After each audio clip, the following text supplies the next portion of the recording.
Fourth, we believe that all men are created equal. To the magnificent mosaic that is America. From radio beacon to radio beacon. I have a dream. Change has come to America. Believe me. Help is on the way. Knock, knock. Who's there? It's a figment of your imagination. Randi Rhodes Show. Turn up your mind. What can you do to help families now? Well, I think the first thing we have to start doing is stop spending that kind of money.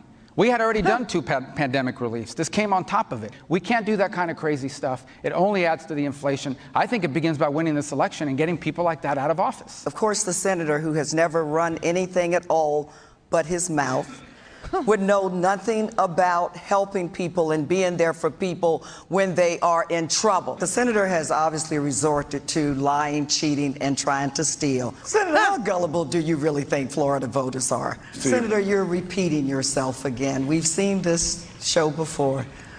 Socialists, crazy, Marxist, silly. But which one that must be on your list for your talking points. Look, the senator can play national security expert all he wants. I know he needs that for his next presidential run. She's never passed a single bill. She's been in Congress for over half a decade. She's never passed a bill, not PPP, not anything, not a single bill she's passed has ever become law. I'm proud of the fact we saved millions of jobs. I'm proud of the fact we did it in a bipartisan way. That's not true. I know the senator, look, and I'm really disappointed in you, Marco Rubio, because I think there was a time when you did not lie in order to win.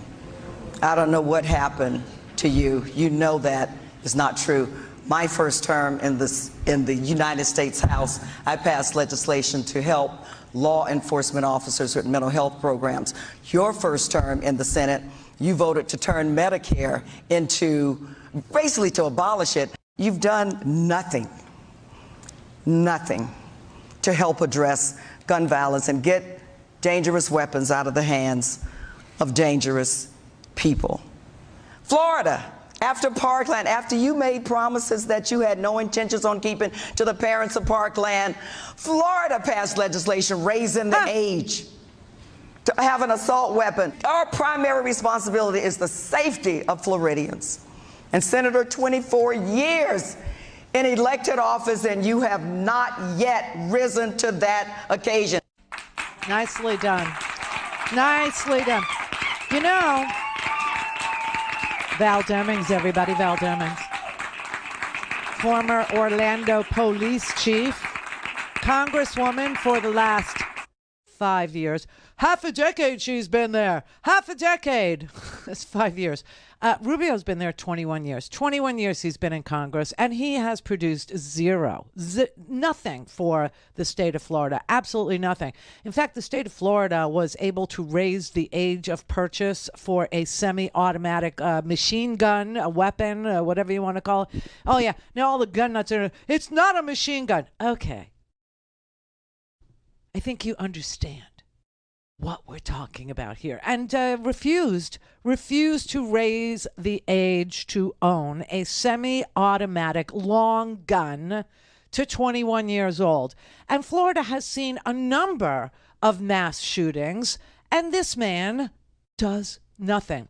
You know, I will say this, like monsters like the Ron Death Sentence, who wants to be the new Donald. We'll just call him the Ronald, okay?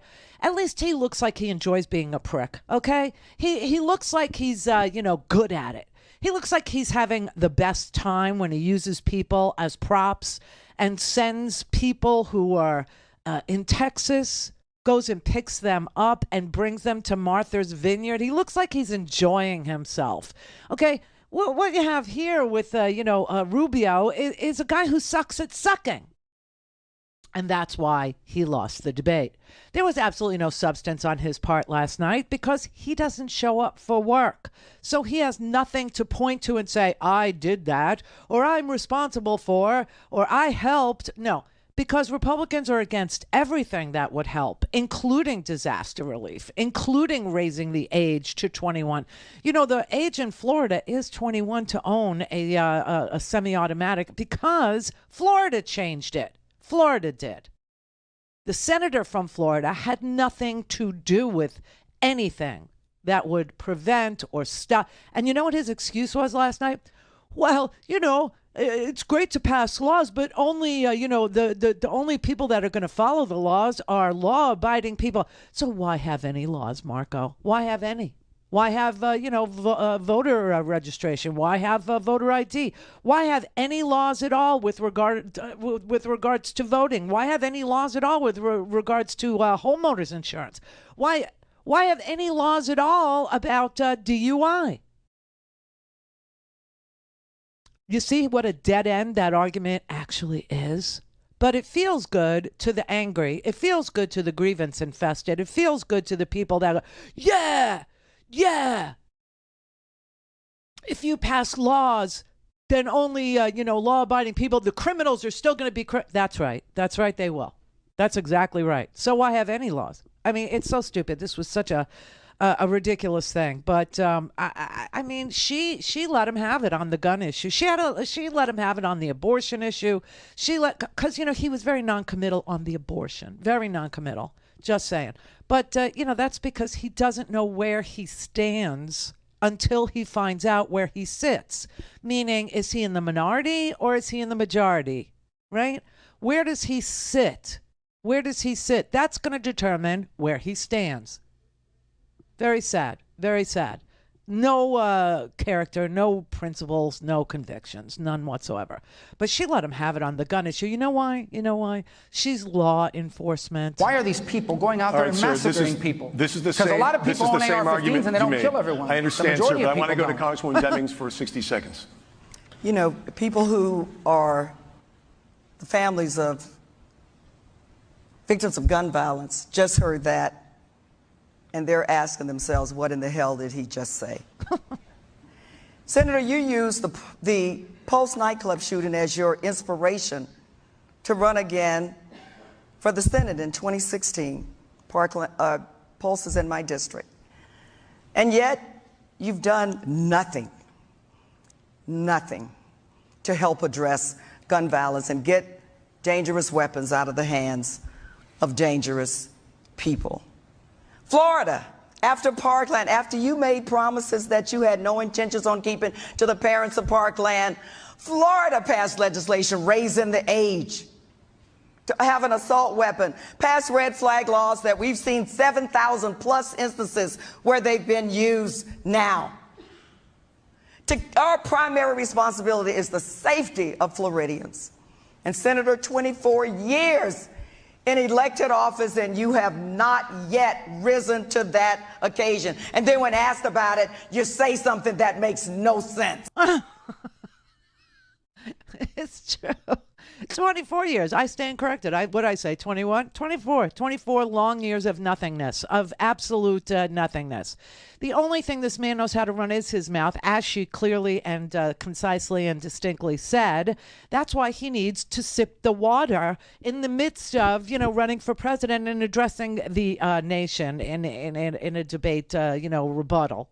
Or a State of the Union rebuttal. Wasn't that it? Yeah, it was a State of the Union rebuttal where they featured the new rising star in the Republican Party, little Marco Rubio, who had to, because he has cotton mouth. You understand that?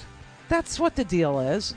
And I don't know if it's cotton mouth from Adderall, if it's cotton mouth from crack or cocaine or marijuana. I have no idea.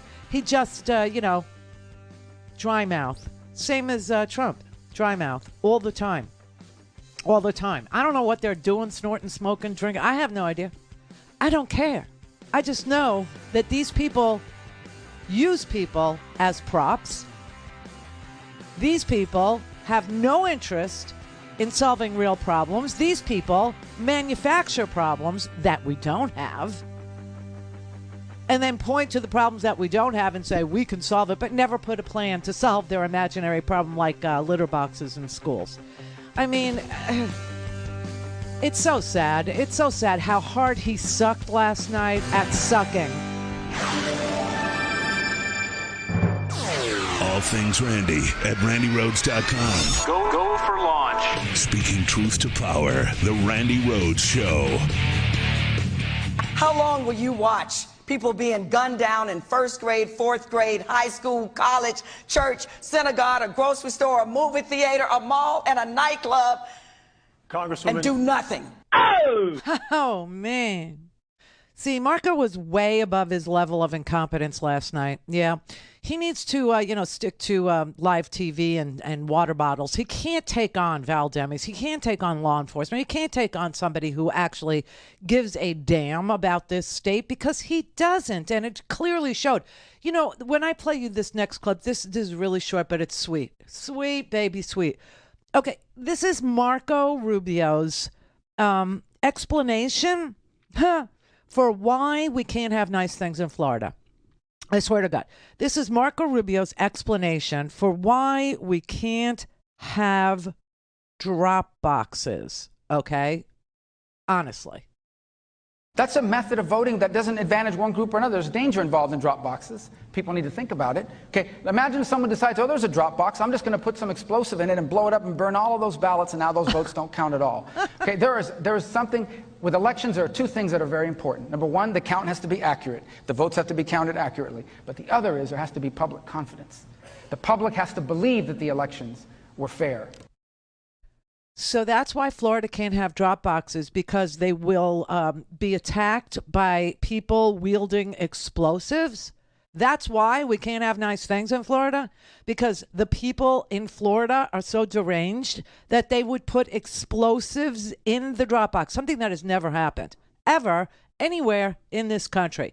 But Marco's pretty sure that if it was going to happen, it would happen here in Florida. And so this is why we can't have drop boxes. Now, why is this even close? Okay? Again, why are these elections even close? These are people who have been in power for years and years, decades and decades, have produced absolutely no result. And then when you have an election where the most people ever voted due to things like mail-in balloting and drop boxes and drive-through voting and the whole panoply of ideas that we had in this country to accommodate voters in the midst of a pandemic worked. And we had more people show up and vote in the last election than ever before. Why is it that Republicans are against it? Because they didn't win. That's why. When the people show up, when the people come, when the people vote, they lose. And they know that.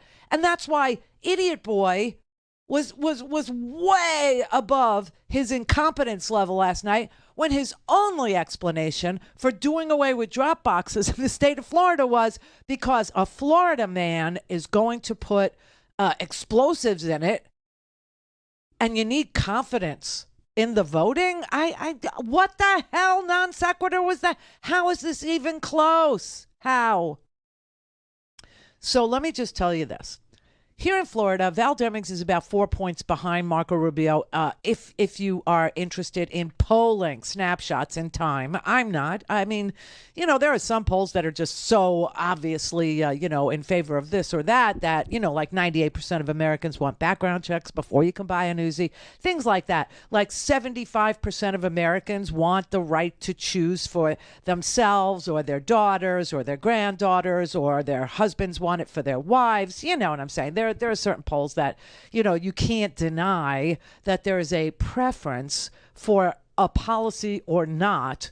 But in these voting polls, in these election polls, don't even pay attention. Just, this is a close race in Florida, and it's all going to come down to turnout, which is why the Republicans don't want to make it easy for you to vote. They don't want it to be something that is just you fill it out, you drop it off. No, that's too easy. That's too easy. And somebody could explode the drop. I mean, honestly,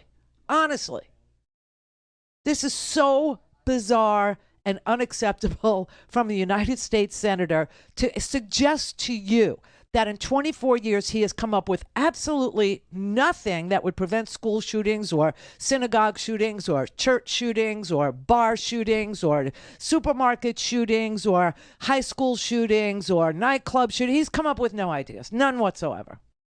because, you know, only law-abiding people will follow the law. So why make any? And he's a freaking lawmaker. That is his job description. And then when you see that everything that we did to make the election, easier, everything that we did for Americans so that they could vote in the midst of a pandemic has been taken away, it's only because they lost and not because there are exploding drop boxes. It's just like ridiculous, really. And so she brought up about how, we have to protect our voting rights. Will you accept results of the 2022 election? Let me start here, if I may. My mother, the maid and a janitor, worked long, hard days, but I can never remember a time they did not vote.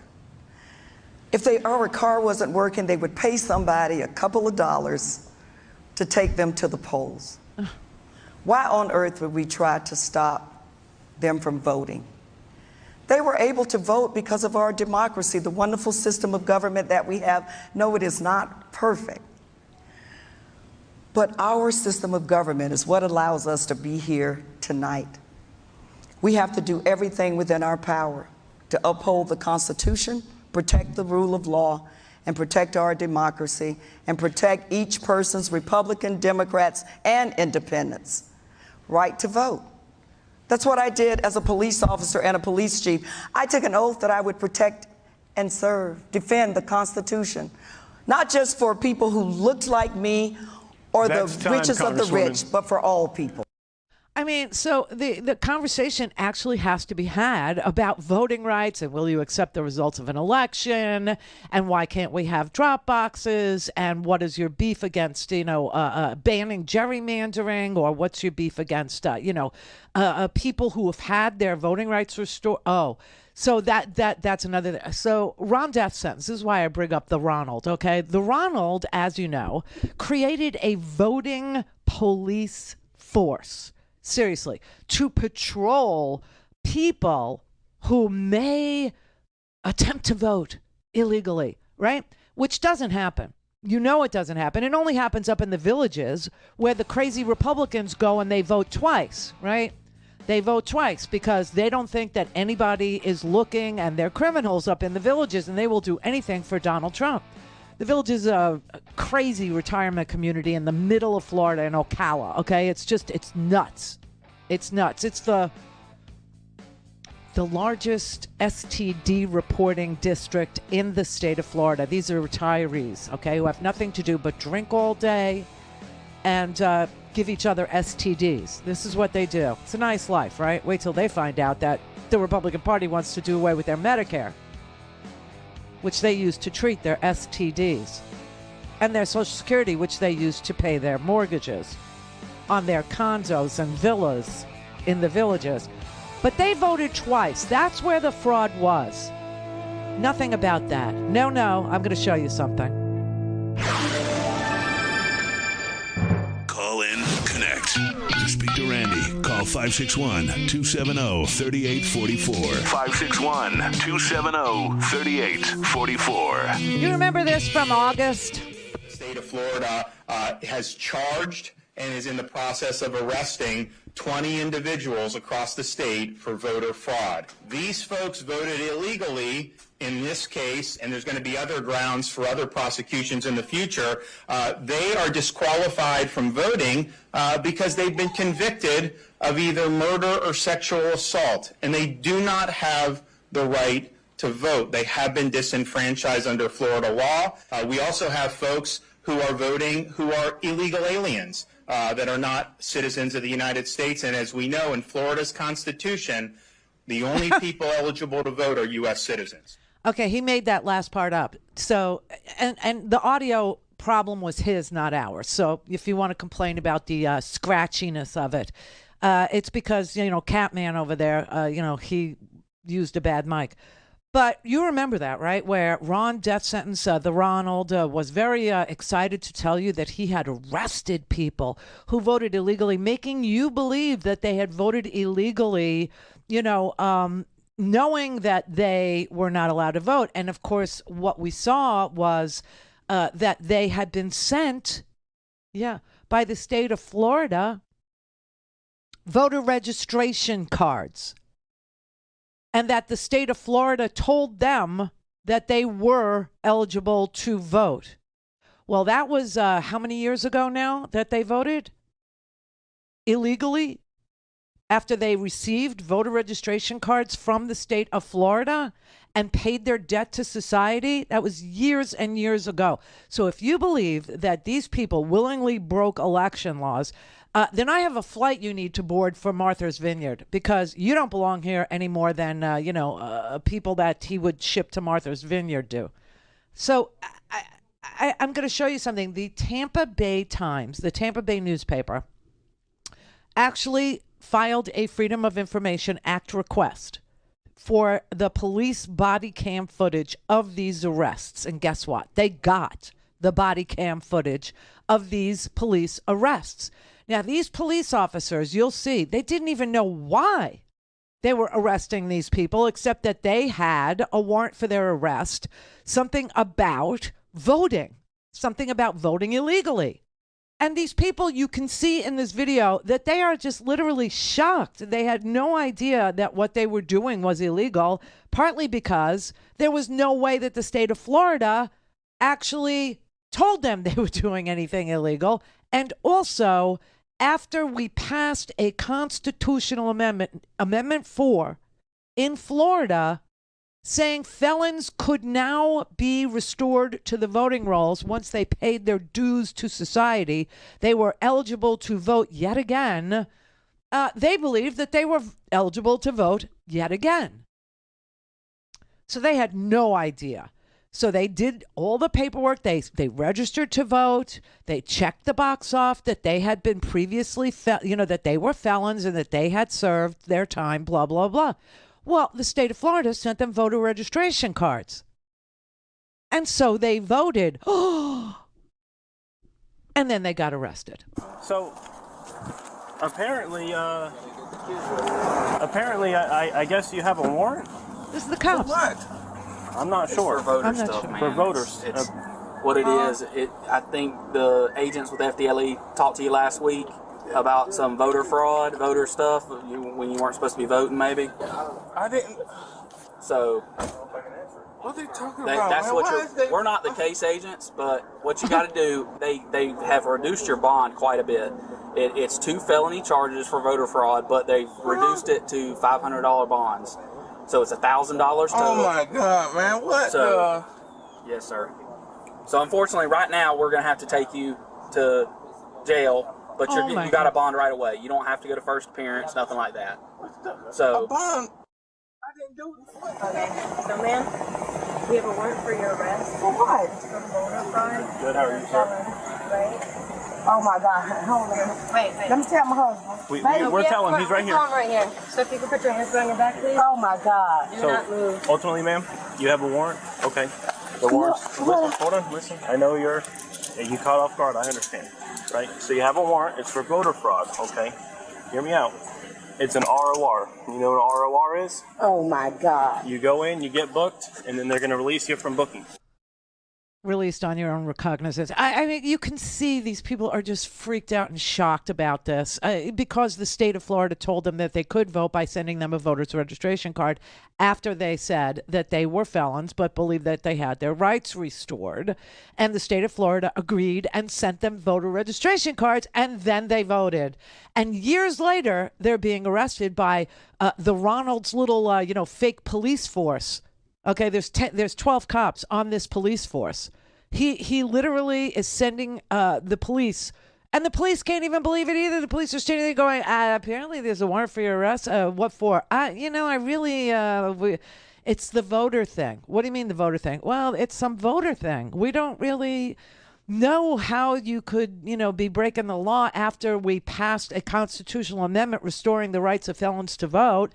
And you got a voter registration card from the state of Florida. So we have no idea what you did that was illegal, partly because there is no way that should be illegal in the state of Florida. Oh, my God. Here's some more people. Unfortunately, you got a warrant out, okay? Warrant? Yes, sir. You want to put your hands behind your back for me? I guess you're not allowed to vote. Well, no, but when no one ever really explained all that much to me. I told the guys when they came out here that I was at the driver's license place, getting my new driver's license. Yeah. The guy there asked me, he says, hey, can you vote? He says, hey, are you registered to vote? I said, no, I'm a convicted felon. I'm pretty sure I can. He goes, well, are you still on probation? I said, no. I got off probation like a month ago. He goes, well, then you can probably vote. Hey, just fill out the form, and if you can vote, then they'll let you give you a card. If you can't vote, then you won't. And I'm like, all right. And there's your defense. You know what I'm saying? That sounds like a loophole to me. Well, we can hope. Can you give this back to me? Yes, sir. Will do. It's because of the sex offender thing that you can't vote. So, I mean, the warrant is for the voting deal, I guess, but... I guess. I guess it's kind of all tied together.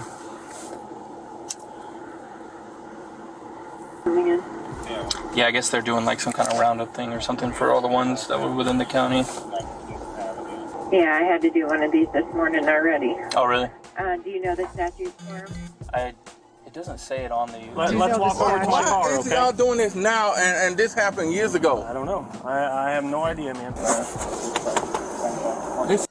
No one knows. This happened years ago. Why are you doing this now? I have no idea, man. Do you know the statute? No, not really. Do you? No, but I had to do one of those this morning. Really? What'd you write down? I don't know. These people literally received voter registration cards in the mail. One of them went to the Department of Motor Vehicles to get a new driver's license and was sent an updated voter registration card. So that's two times the state told her she could vote. This is the Randi Rhodes Show. To speak with Randi, dial 561-270-3844. That's 561-270-3844. Our democracy is at stake when you define democracy as integrity of the vote. They want to suppress the vote. They've been doing that for a long time. They want to nullify the results of an election. They're even proposing that after an election, if they don't like the results, they will change the rules that would have governed that election retroactively. So you have to recognize that they are undermining our democracy. And if people think that can be casual about that, they just don't realize how serious the Republicans are about undermining our democracy. They are very serious about undermining our democracy. I mean, that is what the independent legislature theory is, which will be argued in this term of the United States Supreme Court, a made-up theory that says if we don't like the results of the election, then the legislature can actually say, we're going to vote for a different result. The legislature, not the voters. And the reason they say that they have the right to do that is because you elected the legislature.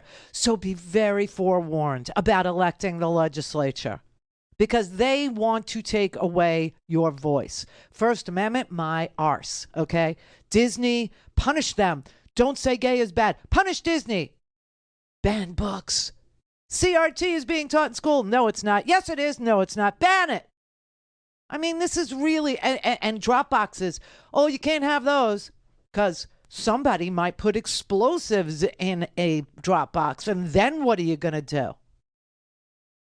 Ridiculous. These are ridiculous people with ridiculous explanations for the ridiculous things they do. And you're watching these people get arrested by his goon squad, by the Ronald's little voter goon squad, who don't even understand why they're arresting these people all these years later, based on the governor deciding that they should be arrested, knowing that in the villages where everyone votes Republican, people voted twice.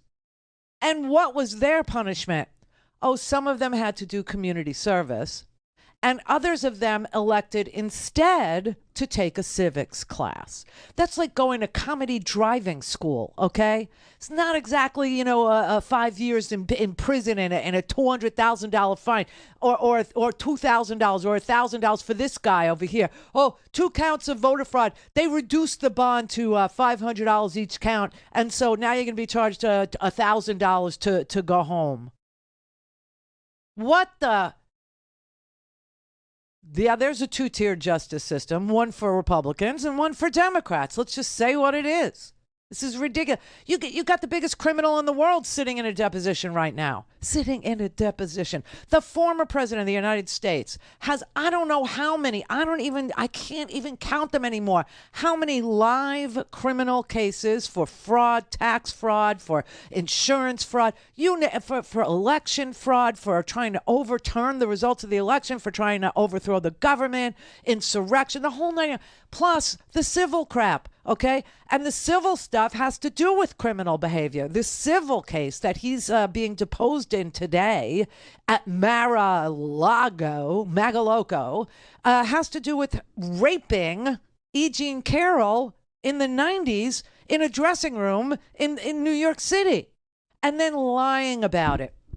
Well, when the president was president, he had his attorney general, Bill Barr, say, okay, well, you want to sue the president for defamation because he's saying that he didn't rape you in the 1990s. The underlying crime is rape, but you want to sue him? Well, guess what I'm going to do as the Attorney General of the United States? I'm going to be Trump's lawyer, and I'm going to, which you can't do, but he did. I'm going to substitute, instead of you suing Trump, I'm going to substitute the United States of America because he is the United States of America. He's the president. And he did that. An appeals court, Second Circuit Court of Appeals, found that was bull crap, okay? You can't substitute the United States of America for rape, for a rape accusation. It can't happen. And so they rejected that. And then it went to the D.C. Circuit because that is where Donald Trump was being president at the time. And they haven't decided the matter yet. So Donald Trump, his lawyer, Alina Habba, said, well, this will all go away once the D.C. Circuit weighs in. So why are you deposing him? We don't want him deposed. And the trial court judge, lots of judges involved in Trump's life aren't there. Yeah, normal people don't have this many judges involved in their lives. But the trial judge for this defamation case, Judge Kaplan, told Donald Trump's lawyer, Alina Habba, yeah, well, the underlying thing is a rape charge. It's a crime. And so that has nothing to do with him being president of the United States. And plus, he's not president anymore. So we're going to let him go to the deposition. And that is why Trump is being sworn and deposed today at Mar-a-Lago, at his convenience, at his, a vacation home or a hotel or golf club, whatever the hell that beach resort is. I have no idea. Lots of lawyers in those guys' lives, but they're very worried about people that get voter registration cards twice in the mail. Twice. Breaking the law. I mean, ridiculous. Bob in Oklahoma. Hey, Randy. Hey. I still say nurses rock. I've got a point. I want to make a point. And that is that if you follow the logic of Mr. Rubio, then the American people will be wholly dependent upon the criminals to come after all these people at the top of the ladder that are legally killing everybody off and ruining everybody's lives. If you follow his logic, that's where we're headed. Well, his logic is illogical in that we should have no laws, according to him, because only law-abiding people follow the laws and the criminals never do. So why even bother to be a legislature? Why even bother to have a legislature? Why even bother to be it's ridiculous. It's ridiculous logic. Fascists are dangerous. Yes, they are. And they shouldn't be trusted. No, well, that's a no-brainer. My question is, why are these elections even close? Why is Herschel Walker literally Herschel Walker, a guy who did violence to every single woman that ever crossed his path, a guy who held a gun to his baby mom's head, a guy whose own son, who is a conservative, says that they had to move 6 times because Herschel Walker is so violent and threatened his family 6 separate times, so that they constantly had to move to get away from his threats of violence. Why are these people even close to holding the power of the awesome power of a United States senator? Why is this even a question for Americans? Something has gone so screwy in people's brains in this here country that it's a close race between Val Demings and Marco Rubio, who's been there for 24 years and done absolutely nothing, delivered zero, zilch, goose egg, squat, donut, nada, nothing to the American people except wars and tax cuts for the very wealthy. And now they're going to stand there and point to the trillions of dollars they ran up on our dime. I mean, the things they never paid for. They had the House, they had the Senate, they had the presidency, and they charged up $20 trillion worth of debt. Now they're saying, well, we have to stop spending money like that. But they do still want to make those 2017 tax cuts permanent, which would make inflation worse. Why? Because when there's a low supply of goods and services, especially goods, which is the case now, and there's a lot of demand, you get inflation. So they want to give more money to the richest Americans so that, inflation can go woo off so that they can then say, okay, time to cut Medicare, time to cut Social Security, because we have to pay for those freaking tax cuts. Oh my God, it's an endless spiral of gloom and doom for ordinary people. Meanwhile, every single one of us is a prop in their little play. We're all to be used and abused. We're all to be exploited. We're all to be lied to. We're all to be manipulated and twisted into various positions that suit their purposes. You can't have a Dropbox, though, because somebody might bomb it. Johnny in Texas. Hey, good afternoon. Hi. You know, when Marco Rubio was up on that debate stage, he was transmitting not-so-covert orders to the Republican volunteers and minion out there, like the brown shirts, to go ahead and act out on getting back at libs by setting fire to ballots in drop boxes. So here's how we fix his wagon. We go ahead and spend his taxpayer money, which he hates that we do, and we install the machinery that only will accept thin pieces of paper, like an envelope. You know, like when you feed your ballot to a machine? Right. That kind of feeding technology. So there's no big, wide open box, like when you go to the post office. Yeah. Yeah.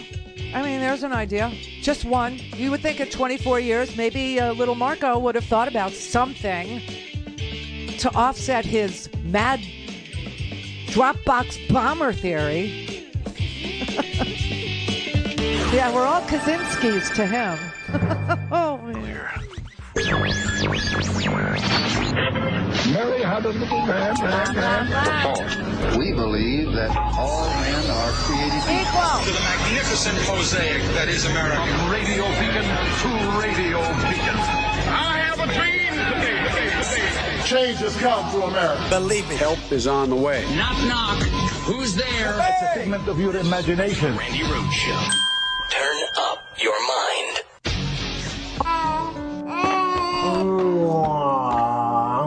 Nom. You're weird. He is weird, but cute. Gross. Mary Anderson? Yes? I have a warrant for your arrest. Arrest for what? Penal Code 243 violation. Unlawful termination of a pregnancy. Oh, you gotta be kidding me. That is my personal business. That's for the courts to decide, ma'am. Your medical records have been subpoenaed, and Dr. Landry's already in custody. No, my God, you can't just... You will have to submit to a physical examination. What? By who? No one's touching Sir, me. get Ma'am, turn around. Oh my God. Put your hands behind your back. Now. Why is this happening? Love you, honey bear. We're just enforcing the law here. Elections have consequences. Vote Democrat on November 8th. Stop Republicans from criminalizing abortion everywhere. Protect women's rights and freedom. Please don't do this. Please. Hello, everybody. Greetings from the free country of America.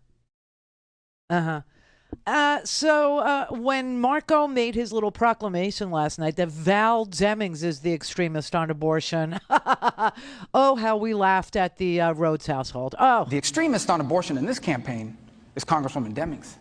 She supports no restrictions, no limitations of any kind. She voted against she's against a 4-month ban. She voted against a 5-month ban.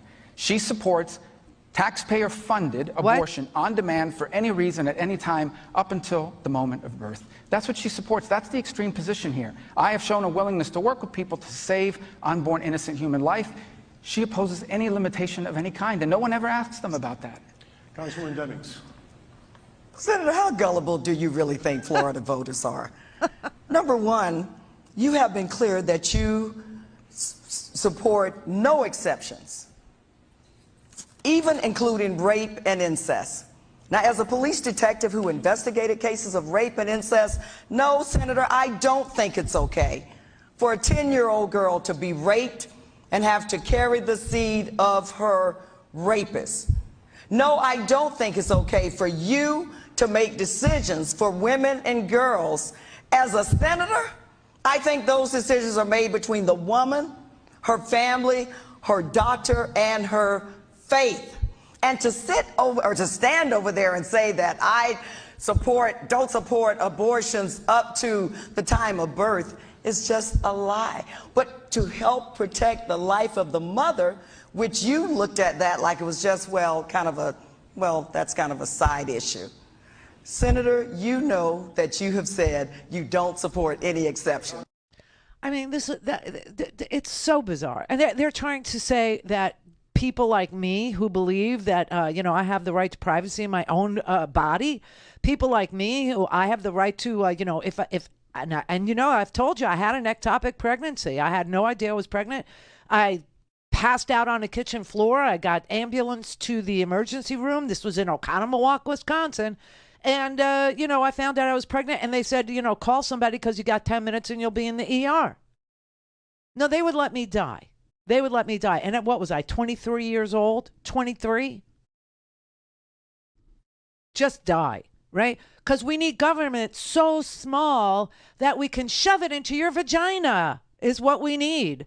So small you can drown it in a bathtub, except for me, except for women, except for this issue.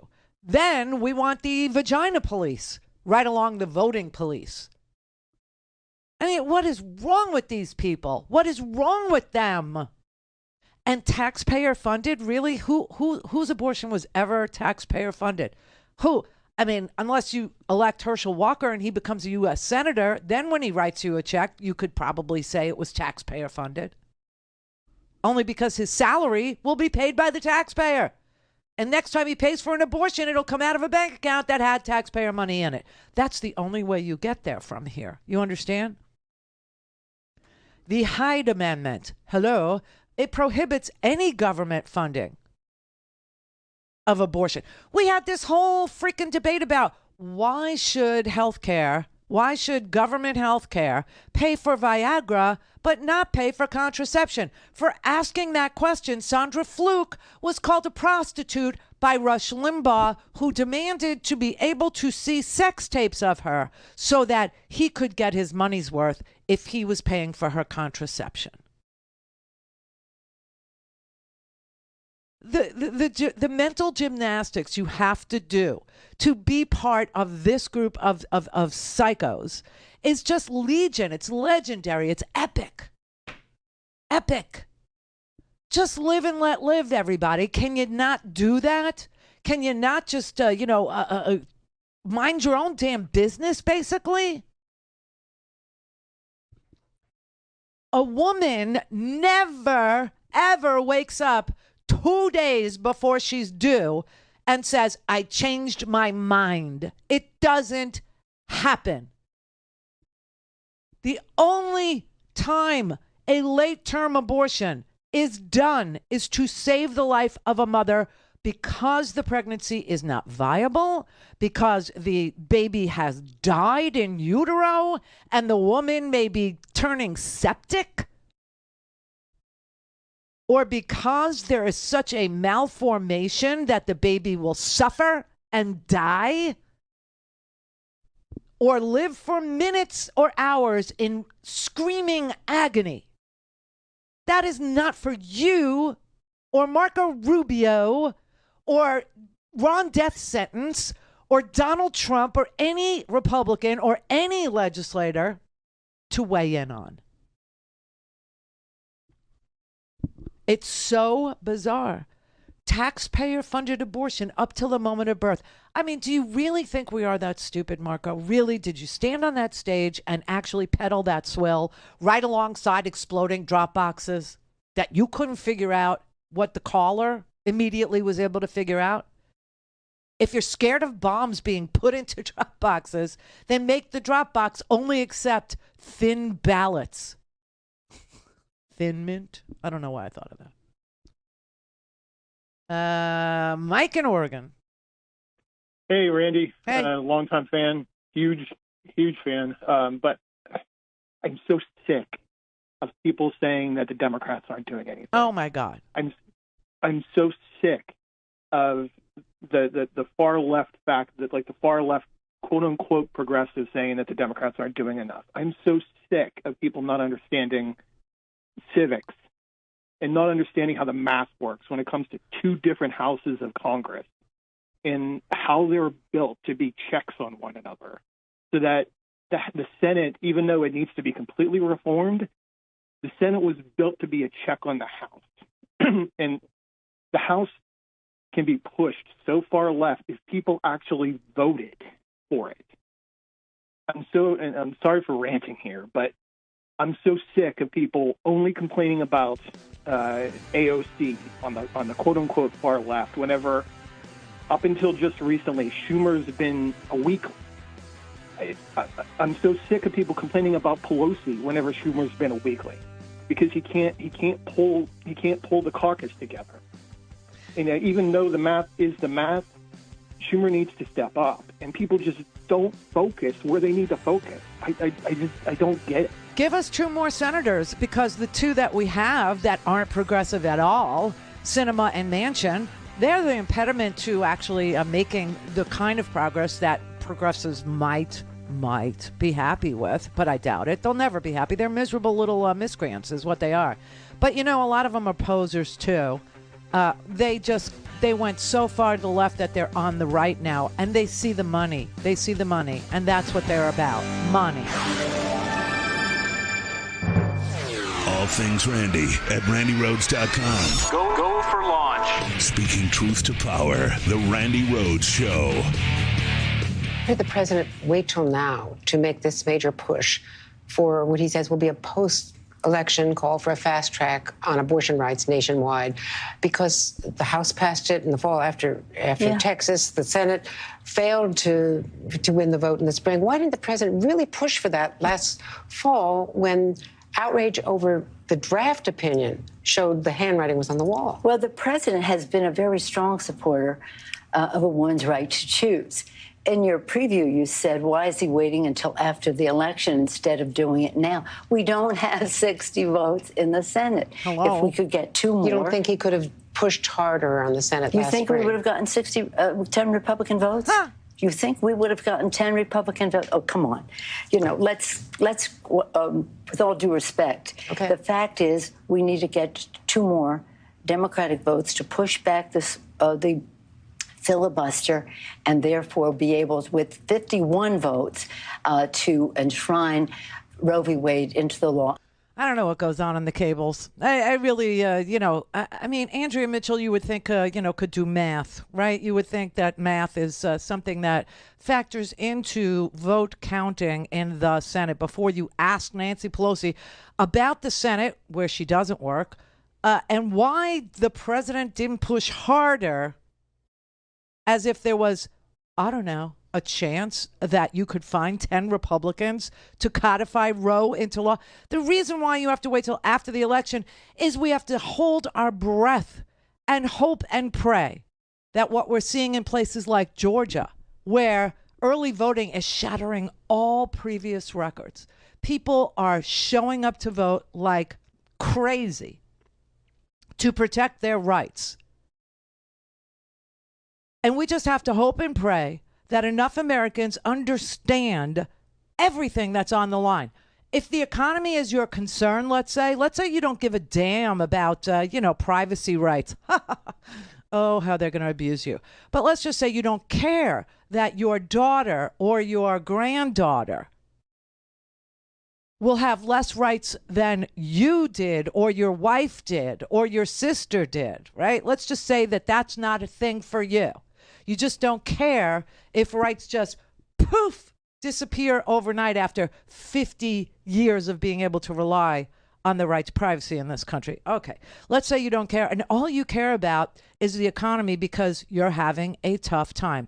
Everybody gets that. I think everybody understands that when you can't pay the bills or when you can't make the rent or when you can't pay the electric bill, you can't pay your phone bill, whatever it is, that becomes everything in your world. I get it.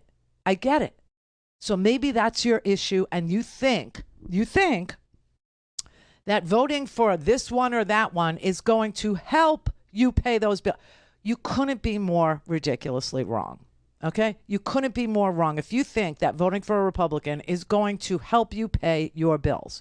You're insane, actually, if that's your thought process going into this thing. But let me show you why.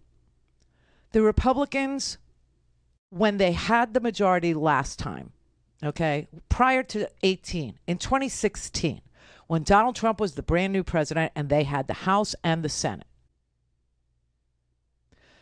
the only thing they passed in 2017 was a tax cut for the top 1%. It cost you and me $2 trillion is what it cost because they never paid for it. And they just added it to the tab, which now we're paying the interest on. Okay. That said, they had a reason to want the economy not to implode, okay? They had a reason to not crash the economy. They had a reason not to hold the economy hostage with the debt ceiling crap that they did when Obama was president. Remember that? And we actually saw our credit rating as a country get downgraded for the first time in the history of this country because the Republicans wanted to punish Obama. Well, that would be the same exact situation that we would be in if you voted Republican based on your concerns about the economy. Why? Because we have a Democratic president. And if they had the House and the Senate, trust me, they have no incentive to want to see the economy work. They have every incentive to blow it up, to make it worse for you, so that they can win the White House back in 2024. And that is how ridiculously power hungry they are. You are a prop. That's all you are. This is why they put people on airplanes and send them to Martha's Vineyard. This is why they had, 20 people arrested in Hillsborough County after they were sent voters' registration cards from the state twice. It was props. They were props. They were tools to be used in their campaign. That's it. And they will crash this economy so fast you won't even be able to say, check, please. Trust me. And everybody knows that. Now, if you're not still working and you are retired, then the next thing that you need to look at is their position on Medicare and Social Security. Do you know that they want to put a work requirement into Medicare and Social Security? Did you know that? So that you could be working well into your 80s? I mean, are they insane?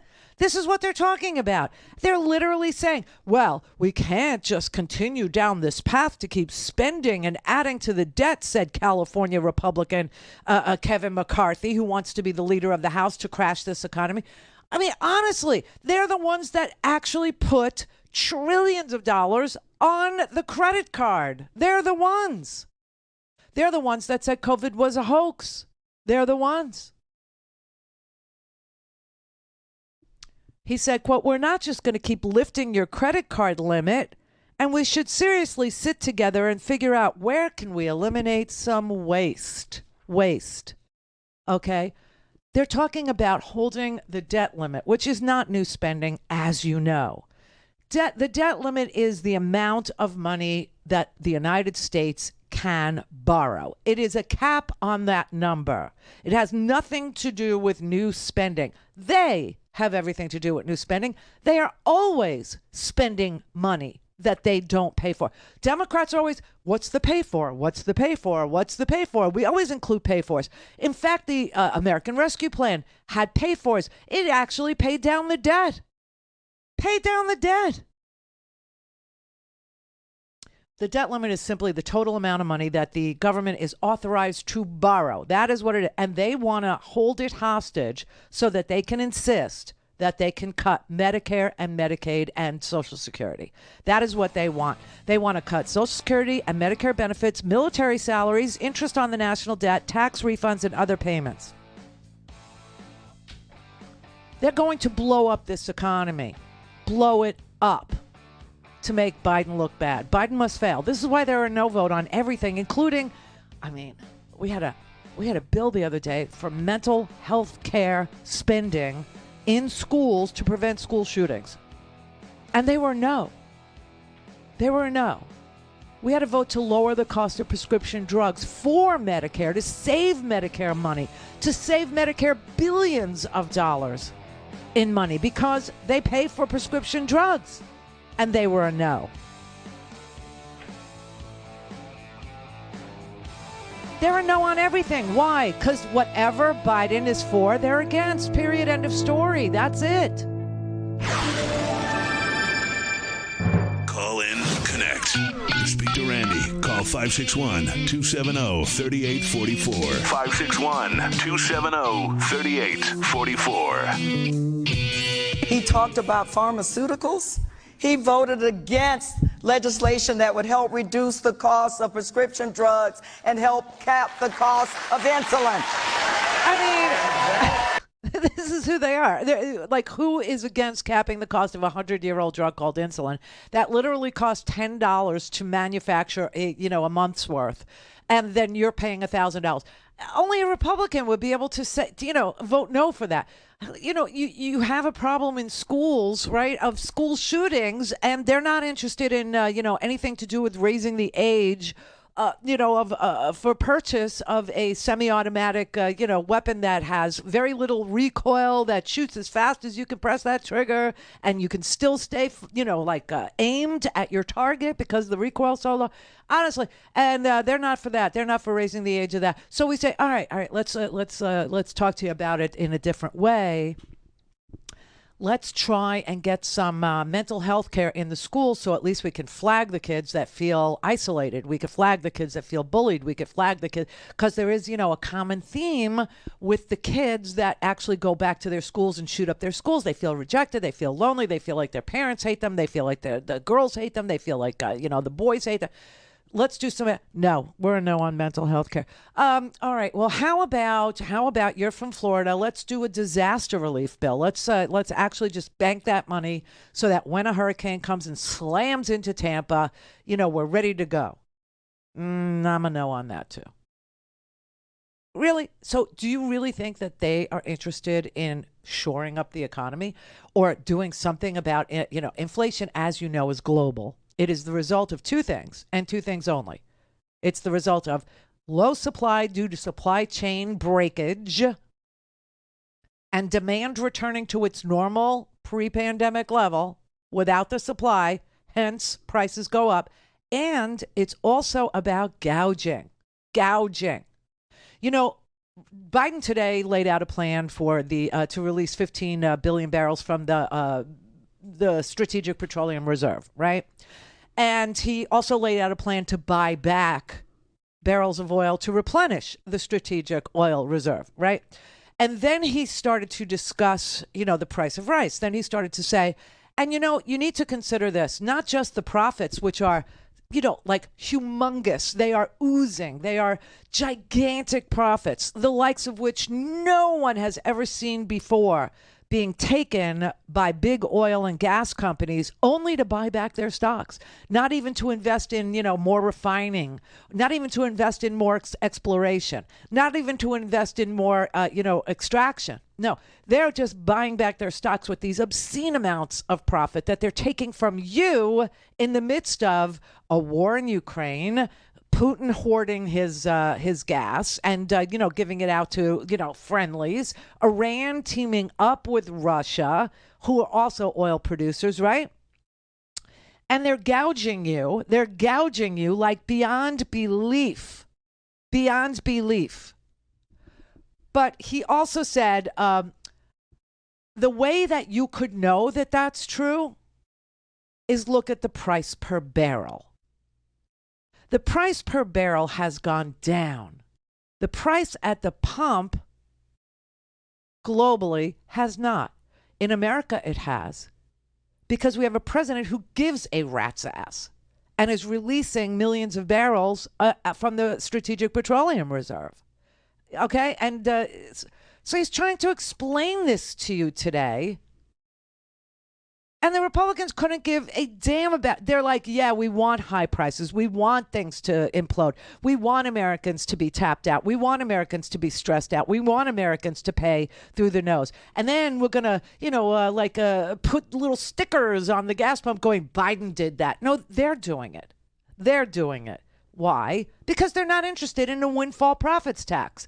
Now, if you had a windfall profits tax, then the incentive to have windfall profits would be lessened, right? Today, I'm announcing a plan to refill the... Oh, not that one.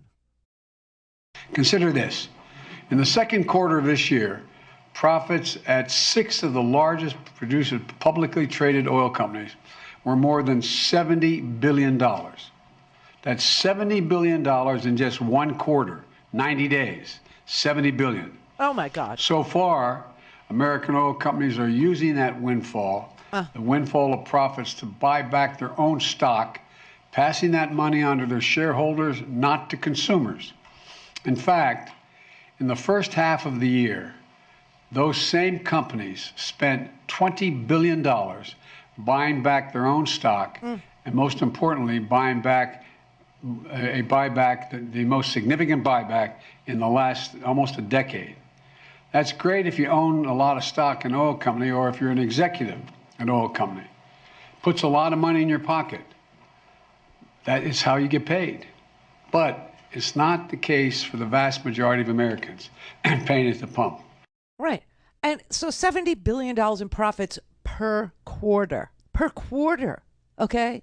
That's almost $300 billion in windfall profits that they're taking in the midst of all of this global hardship. Okay, this is what they're doing. And $20 billion of that they use to just simply buy back their stocks. It is obscene. It's obscene. And then he went on to show you that the price per barrel is down, but the price you're paying at the pump is not. When the cost of oil comes down, we should see the price of the gas station at the pump come down as well. That's how it's supposed to work. But that's not what's happening. In the past 2 weeks, the price of oil has fallen $4 a barrel. And you think, and thanks in large part to the steps we've taken this year, the price of oil has fallen nearly $40 a barrel since mid-June. That's a 30% drop in the price of a barrel of oil. But guess what? Gas prices haven't fallen that much. And it's not right. Gas prices at the pump should be lower. In fact, if retailers and refiners were earning the average profit they've made over the last 17 years, Americans would be paying at least 60 cents less per gallon for every gallon they buy. Say it again, 60 cents less for every gallon they buy. The Republicans love this. Love this. They blame the man who's explaining to you how windfall profits are taken and how you're being gouged. They blame him for the gouging. It's just like, wow. Wow. No, they have no interest in helping you. They have an interest in holding on to power, retaking power. And what do they want to do with it? steal. What? What do they want to steal, Randy? They want to steal your Medicare trust fund. They want to steal the Social Security trust fund. And they would like to redistribute that money to the very wealthy, to the corporate, to the rich. Why? Because they get kickback. It's called oligarchy, everybody, and that's how it works. You have to kick back to the people in power. And the people in power want the kickback. That is corrupt. That is not democracy, but it's what they are for. This is the Randi Rhodes Show. To speak with Randi, dial 561-270-3844. That's 561-270-3844. The House Minority Leader Kevin McCarthy told Punchbowl News today that Democrats have been mishandling Ukraine aid. And if they lose the majority in the House, quote, I think people are going to be sitting in a recession and they're not going to write a blank check to Ukraine. So what implications could this have on the battlefield if Republicans regain control of the House and slash military aid? Yeah, I think it is very significant comment by the House Minority Leader Kevin McCarthy indicating, what we can sort of see, which is there is a flank of the Republican Party, the sort of pro-Putin, pro-Trump flank of the Republican Party, the House Freedom Caucus, which would essentially be owning Kevin McCarthy were he to become the speaker. He would be basically dependent on maintaining their goodwill in order to keep his position in power. There's, they basically pushed out the two previous speakers in some ways, and I think he would be very vulnerable to this. So it would be a major political shift. I think you can look for the Biden administration to try to put through more aid to Ukraine in a lame duck session if it comes to that after the election, if Republicans do indeed win the House. But I think it could, really underscore Putin's strategy of buying for time, hoping that the coalition, the political coalition to oppose him in the West, frays at the edges. Oh, my God. They are so pro-Putin that they would actually pull the humanitarian aid, the military aid that we're sending over to Ukraine. They would literally do that. Look, this is why Donald Trump wanted to break up NATO. You understand? Donald Trump kept screaming about NATO sucks, NATO is bad, NATO is, whatever. And when Vladimir Putin invaded Ukraine, they said, the Republicans did, that it was because NATO was on Vladimir Putin's doorstep and it was upsetting to him. Oh, my God. So there's a lot at stake. The economy, yes. Privacy rights, of course. But even our position in the world as being a defender of democracies, a defender of free peoples, that's also on the line. I mean, think about who Russia's aligned with. Russia is part of Iran now. I mean, the Iranian, what do you call those things? Drones. The Iranian, kamikaze drones, which are really flying bombs. That's why they're called kamikazes. They don't come back, right? They just detonate themselves. That's where the drones are coming from. They're coming from Iran. Iran will do anything to be on the other side of any contretemps in the world where America is on the opposite side. Well, that's how you have to think of Republicans. They're on whatever side is opposite of people, of Americans, of families, of your economic prowess, of your ability to vote, of your ability to make your own choices in this life. They're against all of it. All of it. They want power and control. Power and control. And that's it. For what purpose? To enrich themselves.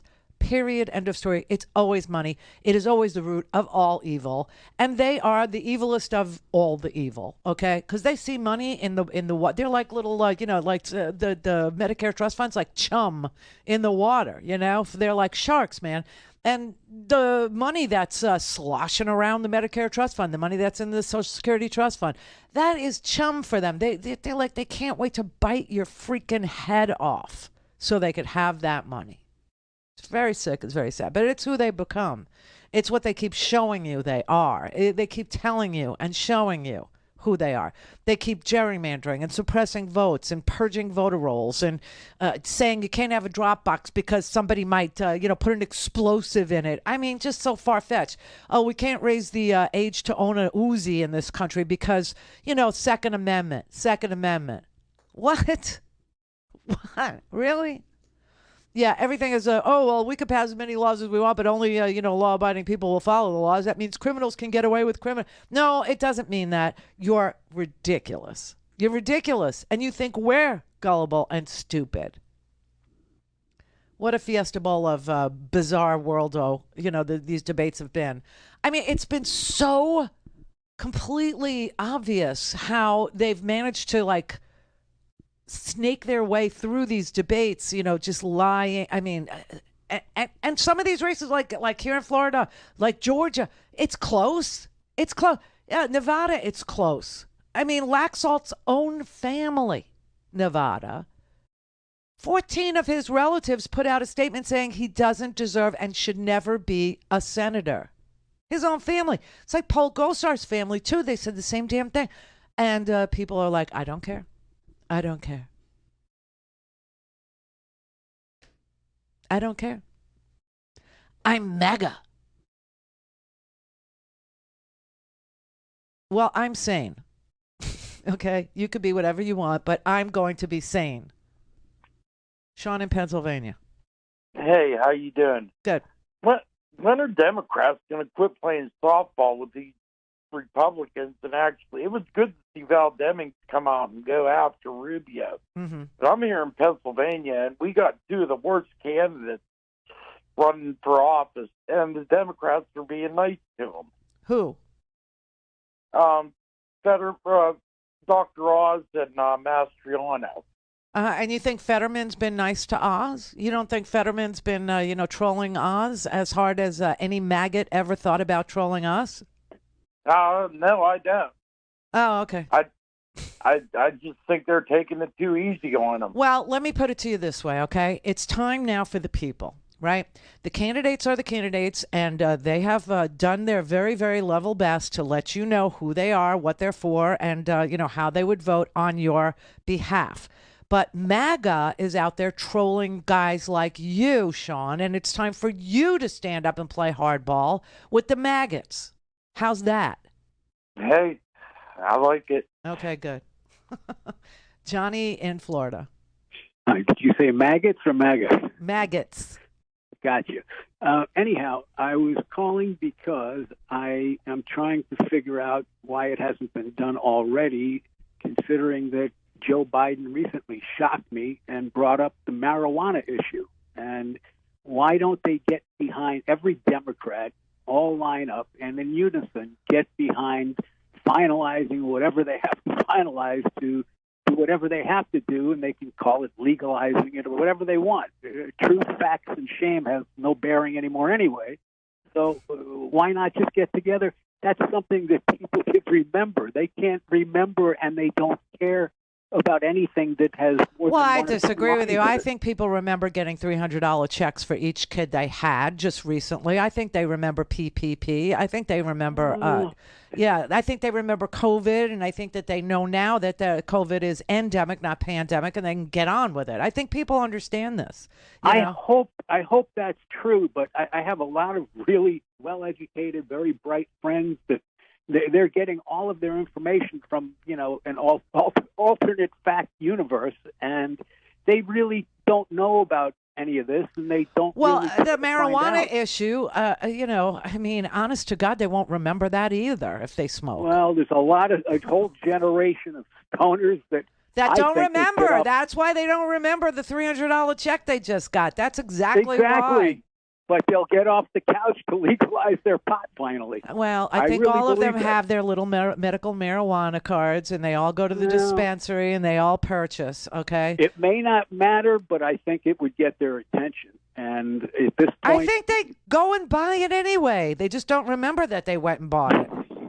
I'm not disagreeing with you, but if it were just thrown into the mix and they all got behind it and said, "Look, we're all." You know what, Johnny? I don't think there's one millennial in this audience, or one Gen X, or one Gen Z person. Not that they can vote, but that thinks that marijuana is illegal. I don't think there's anybody that thinks marijuana is illegal. I don't think there is. There's a lot of older folks that have waited a long time to hear it. And they go to the legalized federally. dispensary. That's where they go. I Again, I don't disagree. I don't think most truth, facts, and shame don't apply anymore. What So, does that have to do with true facts and shame? because if you're going on. They're going to the dispensary and purchasing as much pot as they want. In No, but they Colorado, you can buy as much as you want for recreational. You can buy as much as you want. I mean, you can go from dispensary to dispensary if you had the money to do it. I think what you're suggesting is that we make it free. Well, I got news for you. It won't ever be free. You know why? It takes a long time to grow. Very work-intensive crop. I know. I just harvested mine. I probably grew I shouldn't even say $2,000 worth. No, I don't think marijuana legalization is the key that unlocks the door to this. People have to wake up and understand that the Republicans have no incentive to make a good economy for you while Joe Biden is president, and vote for Democrats who do, who will. That's what you need to know.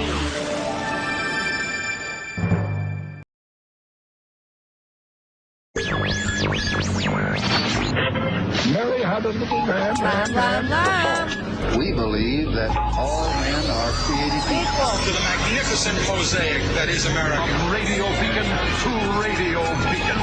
I have a dream today.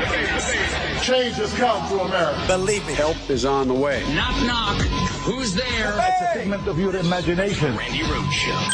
Turn up your mind. It's Friday, you bastards. Judge Carl Nichols has sentenced Steve Bannon to 4 months in prison and a $6,500 fine. But importantly, he has stayed that sentence while Steve Bannon appeals his decisions about what evidence to allow in the trial. So Steve Bannon will not be going to prison anytime soon. Those appeals processes could take months to a year. But 4 months in prison is the sentence. That is less than what the prosecution asked for. They wanted 6 months. They said that they wanted the maximum under the guidelines. They also asked for a $200,000 fine, and they got $6,500. But still a significant sentence, and the first time in modern history that we know of that someone has been sentenced after being convicted of contempt of Congress. But that's the sentence here today, Jose. 4 months for Steve Bannon. Oh, my God. Oh, my God, everybody. Oh, my God. It's just like it's so anti-climatic, like my life. It's just unbelievable. That is insane.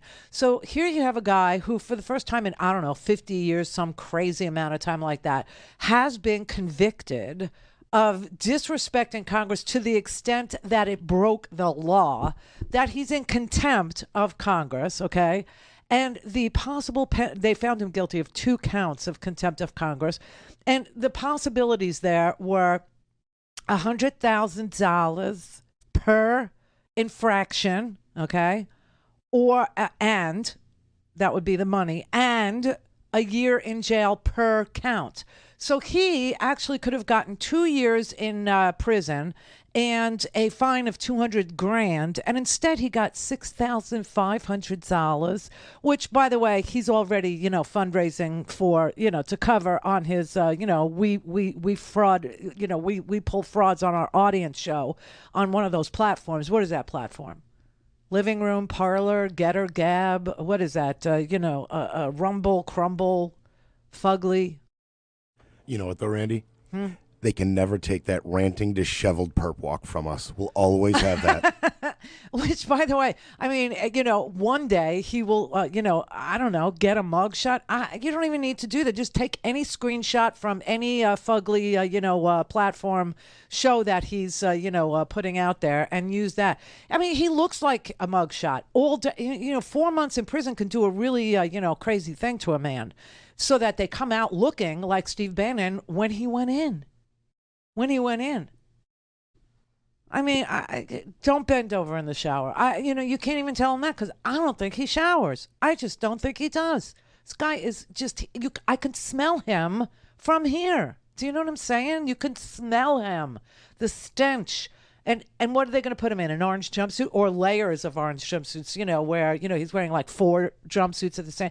It's so sad. It's so sick. And of course, the second he was let go on his own recognizance, he went right in front of the cameras and started ranting because that is who he is.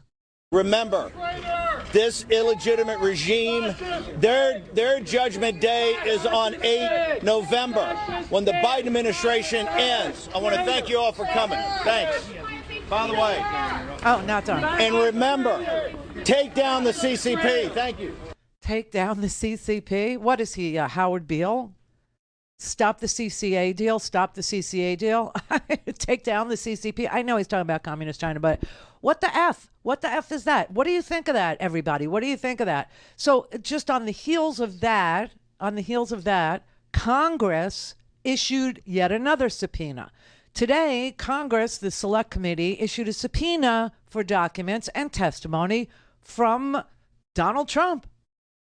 From Donald Trump. Now, if you're Donald Trump and you see that nothing happens to anybody who, disrespects a congressional subpoena to the point of criminality, if you see that you're released on your own recognizance and you get to, rant in front of TV cameras and turn it into I don't know, some sort of an advertisement for your cast, your fugly cast, or whatever the hell that is, your crumbly cast, your living room cast, your parlor, your salon, your screenshot getter, Rumble, I don't know, whatever.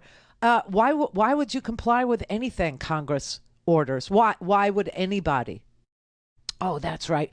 Because we're just unwashed masses. We're just the let them eat cake, unwashed masses. We're the people that, there's no bread. Oh, let them eat cake. That's us. That's us. And they're the kings and queens. They're the ones that are protected. Now, you know what's really disgusting to me of all the things that this judge wrote? One of the reasons why the judge was so lenient, let's say, and this is the first contempt conviction in 50 years. Let's hope it's not the last, but this is the first one in over 50 years. I don't think we've needed to, hold people in contempt of Congress, for 50 years. But what's really disgusting is the judge ruled that one of the mitigating factors, one of the things that played for freaky, freaky freak over there, was that he did not have a prior criminal record. He did not have a prior. This is so bizarre because obviously Steve Bannon was found guilty of defrauding his own freaking viewers on that ridiculous platform of his. He built them out of $1 million based on a fraud that he was going to raise $1 million to build a wall. We build the wall, right? And he was convicted of the fraud. And then he went to Donald Trump and said, I'll cover for you, or whatever their deal is, right? Because Donald Trump's a quid pro quo guy. He doesn't do anything because he loves you. He does it because he wants something. He does it because he's transactional, and everybody gets that about him. And Steve Bannon, on the last day of the Trump administration, got a pardon.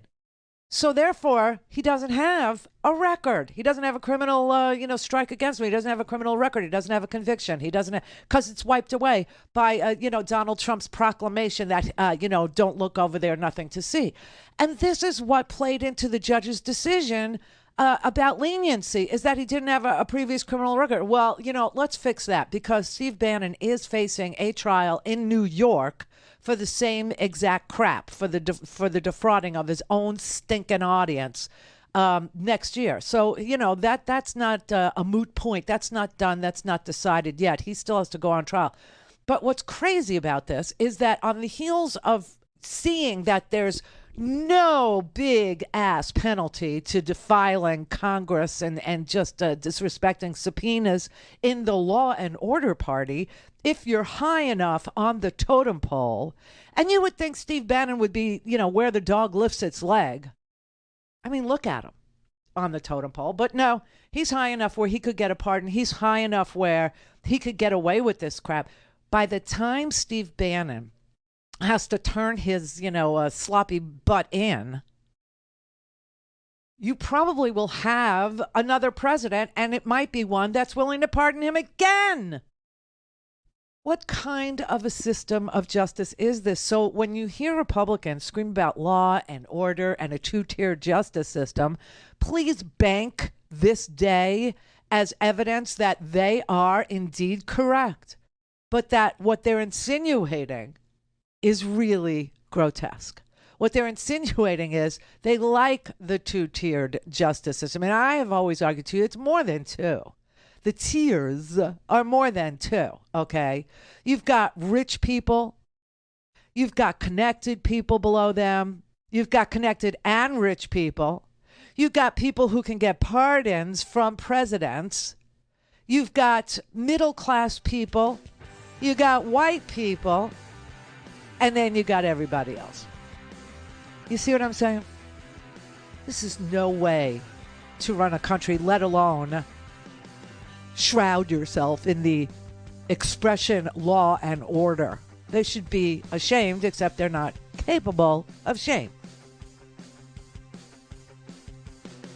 So he's free while his conviction is appealed. So if you want to find him, try looking on a Chinese billionaire's yacht, because that's where they found him for the fraud arrest, okay? And remember, everybody, take down the CCP. Stop the CCP. You were found on a Chinese billionaire's yacht. Oh, they are so... They're just so vile.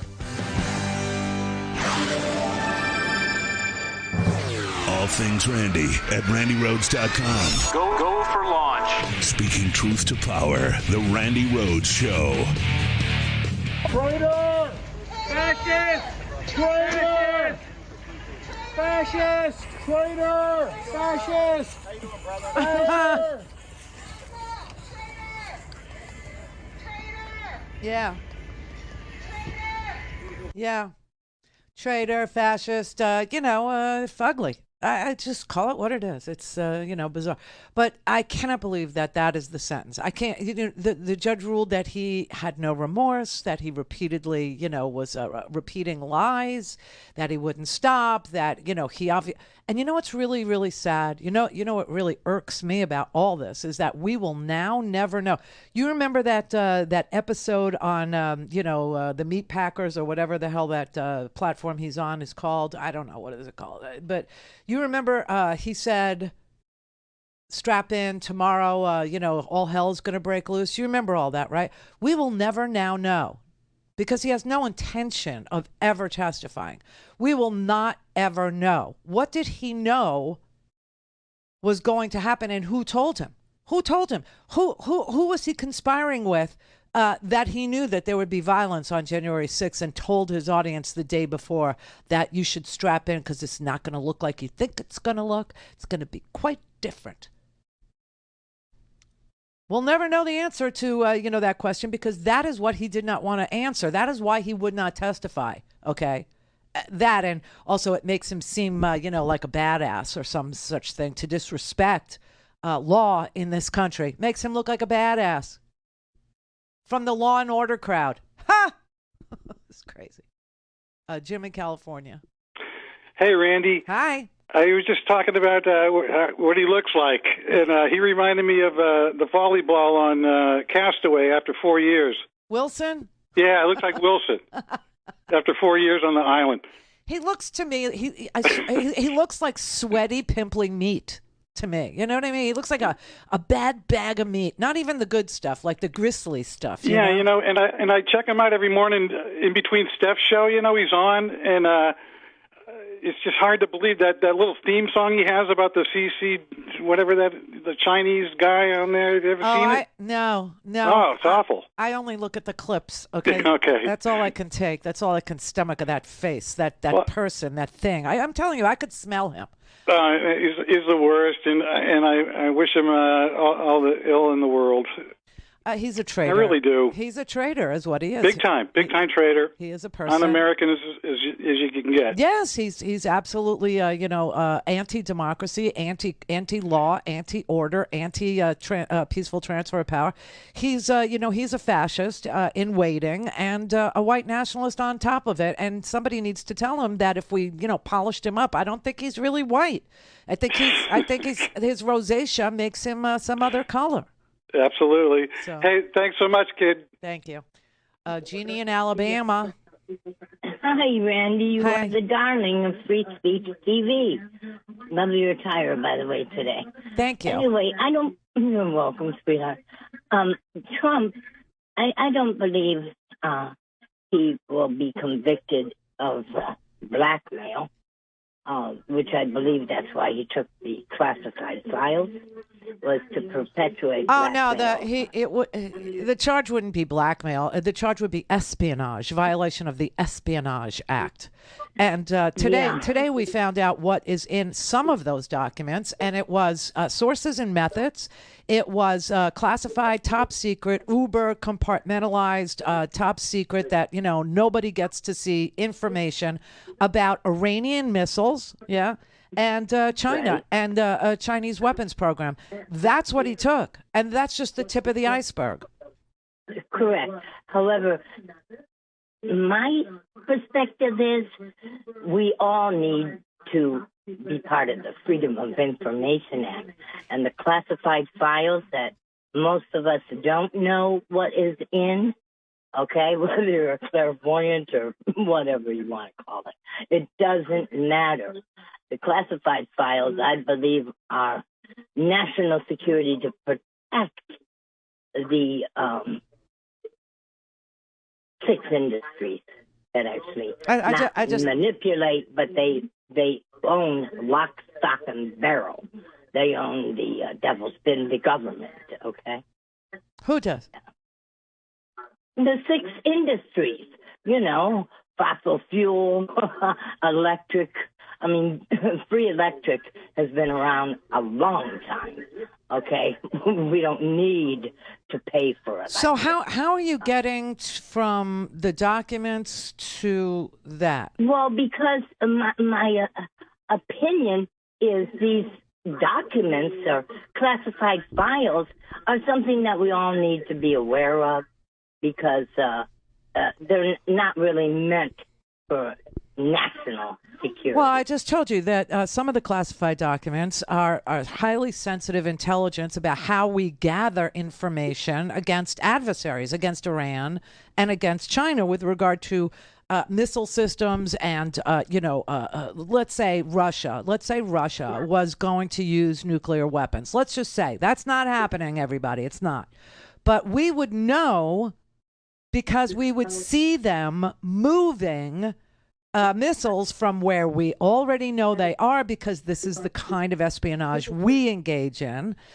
We would see them moving, and we would know that something was afoot, that something was imminent, something was being contemplated, some horrible attack might happen soon if we saw missiles being moved. This is the kind of information he has on Iran. This is the kind of information he took regarding China. Now, that actually jeopardizes the United States' ability to collect information because the people that risk their lives to collect the information are now in harm's way. Or maybe they've already been killed, or because we saw a spate of CIA operatives, undercover clandestine officers. We already saw them being killed early in this game. There was a whole series of people being killed. So I don't know how you get from this information to free electricity. I don't. I'm trying. I'm trying so hard. You know that, right? Tony in Florida. Hi, Randy. How you doing? Love your show. Thank you. Hey, I just wanted to comment. Did you ever see the movie Throw Mama from the Train? Yes. Okay, so Steve Bannon, doesn't he look like that actress? I don't know her name. Oh. But Throw Bannon from the Train. Yeah, he sort of kind of does look that decrepit. Yeah. And you know, she was probably an okay looking woman that they, you know, made up to look that way. Of course. He does it on purpose. No insult to the actor. Yeah, right. I mean, to compare anybody to Bannon. Yeah, no, he's you know who else he looks like? You ever see the cover of Aqualung? I'm dating myself. Right, yes. Right? He looks like he should be sitting on a park bench eyeing does little look homeless girls all with the time, bad I intent. Snot is running down his nose, greasy fingers smearing shabby clothes. He's just failing miserably at going for the Don Johnson look, I think. He's just failing miserably at everything except scheming, scamming, and defrauding people. You know, and the guys he runs with, holy crap, they're all a bunch of criminals. I just, for the life of me, don't understand how he got a $6,500 fine. Oh, my God. Call in, connect. To speak to Randi, call 561-270-3844. 561-270-3844. Dear young people, Don't vote. don't vote. Everything's fine the way it is. Trump. That was us. He's our guy. Tax cuts for the rich? Hell yeah. I'm rich as Climate change? That's a you problem.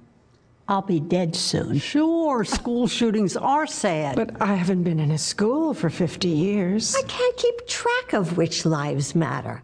Sure you don't like it. So, you'll like some meme on Instagram. If the weather is nice, maybe you could go to one of those little marches. You might even share this video on Facebook. But you won't vote. You young people never do. But I do. I do. I do. Midterms, primaries. Every single election. We'll be there, but you won't. Because we're a generation of doers. Not whiners. And we're doing great. Oh, man. That just gets right to the nub of it, doesn't it? It just goes right to the heart of the matter, goes right in there and just says what it needs to say to young people who typically do not show up and vote, even though they are probably the most sexually active of our viewers and have the most to lose if the Republicans take over the House and the Senate. I mean, honestly, so please, everybody, you know, I posted in the very first item, I think, today, in the homework section, are all the states that have early voting and what days you can start early voting. And remember, there's no such thing as late voting. So vote early. Vote early. Think about, you know, it's like, you remember when you remember every emergency. Any emergency, whether it's a weather issue, whether it's a COVID, whether it's a tornado, everybody runs to the store and buys toilet paper ahead of the event. That's how you should think of voting. That's how you should think of voting. The same way that you go and rape the shelves of toilet paper ahead of an emergency, that's how you should think of voting. You need to cleanse the area. We need to cleanse the area. Think of voting as buying toilet paper. I'm not kidding. Go and vote early in your state. Find out, like I said, there's a whole chart there. All it's one click. One click. Go to randirhodes.com. Click on the homework section. It's absolutely free of charge.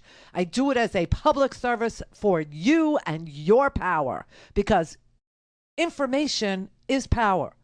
Information is the coin of the realm. And so the early voting chart is there. It's a chart, everybody. You don't even have to read. It's just a chart, and it'll tell you, like, on which day your early voting starts in your state. Now, some of you vote just 100% by mail. Lucky you. Lucky you. The rest of us have to wade through which days can we go and where do we go. And then you go to the supervisor of elections office, and it's like they don't tell you anything. Nothing. They just say, hey, don't forget to vote. Check your registration. That they'll help you with. But I mean, it's like amazing. And I have to tell you that they are inside the elections now. They are actually burrowing in. This was Steve Bannon's freaking plan for his shock troops, right? He told them that that we have trained tens of thousands of people to bother people at the polling places, right? That's why it's so important to be in the room, in the counting room this time. This is what we've trained tens of thousands of people for. This is why it's on your shoulders, because they're going to be in those counting rooms fighting over those illegal ballots. Remember, their thing is all votes count. Well, that is not quite correct. All certifiable, chain of custody, legal votes of American citizens that are registered in that area, they count. True. Okay? True. What makes you think you that count those, they can't win. when you count those, we did win. We did win. By about 7 million votes, we won. I mean, you know, this is madness where there's like a kernel of truth in their lie that makes it sound like something you could hang your hat on, something you could partner with, somebody you could go down that road with. Yes, that's true. Only legal votes count, right? Only American citizens can vote. We get it. We know. And when you count those votes, we win. We won. Did you notice that he's standing in a thing called Catholics for Catholics? Yeah, see, this is the way that fascism is going to come to the United States. It's going to come wrapped up in a flag holding a cross. You get it? This is what's going on the United States Supreme Court. This is what they are trying to do. And it's, you know, an interesting phenomenon that the Catholic Church back in the day was all about Nazis. Back in the day, it was all about, Hitler. So I don't understand, like what this is, how this is going to improve your life. I don't understand why it's appealing. I don't understand why people like this kind of crap. I don't understand what, by the way, I have to tell you, the Federalist, that rag that actually picked the Supreme Court justices who currently occupy those enormous positions of used to be honor and respect. It was the Federalist Society that handed a list of Catholic judges to Donald Trump that, Leonard Leo wanted, Carrie Severino wanted. And all this dark money was promised to various, senators if they would confirm these people. I don't know how much Mitch got for holding open Merrick Garland's seat. I have no earthly idea what kind of donors, money he received for not allowing a hearing, even a hearing on the seat that was open because Scalia had died. But he held it open for 11 months. For 11 freaking months, McConnell did that. With this crazy plan of packing the court with Catholic, doctrinal people who literally want to pass national laws like a national abortion ban, national laws like no contraception for you, national laws like, okay, so the Federalists, just so you know, I'm not making this crap up. I actually sat and read this thing last night. It's jaw-dropping. They literally want to outlaw and ban divorce. Did you hear me? Divorce. They want to end divorce in this country. They want to mandate that people have to stay together once they enter into the sanctity of marriage, because that's what they believe, and they don't want you to have a choice in the matter. They also want to pass a national don't say gay bill that would impair the First Amendment. They don't give a damn. They don't give a damn. And they said that they need to use the law as a blunt instrument. Those are the Federalist words. That's what John Daniel Davidson wrote that. He literally wrote that they need to use the law as a blunt instrument. He said that he's for trial by combat. He referenced everything that we take for granted in a free society, everything from speech to marriage, as being on the table. On the table. He says this is a revolutionary moment, and conservatives have failed. The conservative project has failed, and conservatives need to forge a new political identity that reflects our revolutionary moment. Just like Steve Bannon. This is a Catholic vision for our society, and they're not going to stop. This is the Randi Rhodes Show. To speak with Randi, dial 561-270-3844. That's 561-270-3844. We're not going to be owned by the Jewish media anymore. If you think about every celebrity Kanye. If you look at their contract, and I'm going to finish what I'm saying. I know, but If you look have, at you have to understand this idea of the Jewish media. That's not how it works. You're talking to me right now. La. So every celebrity, go ahead. Every celebrity has Jewish people in their contract. This is not hate speech. This is the truth. Oh my God. Okay, so it's become very fashionable to trash Jews now. You know, just a tiny little sliver of the population, just this little tiny, teeny, tiny little eyelash of the population. It's become de rigueur. It's become, fabulous. It's become, fashionable. It's become something good to be an anti-Semite anymore.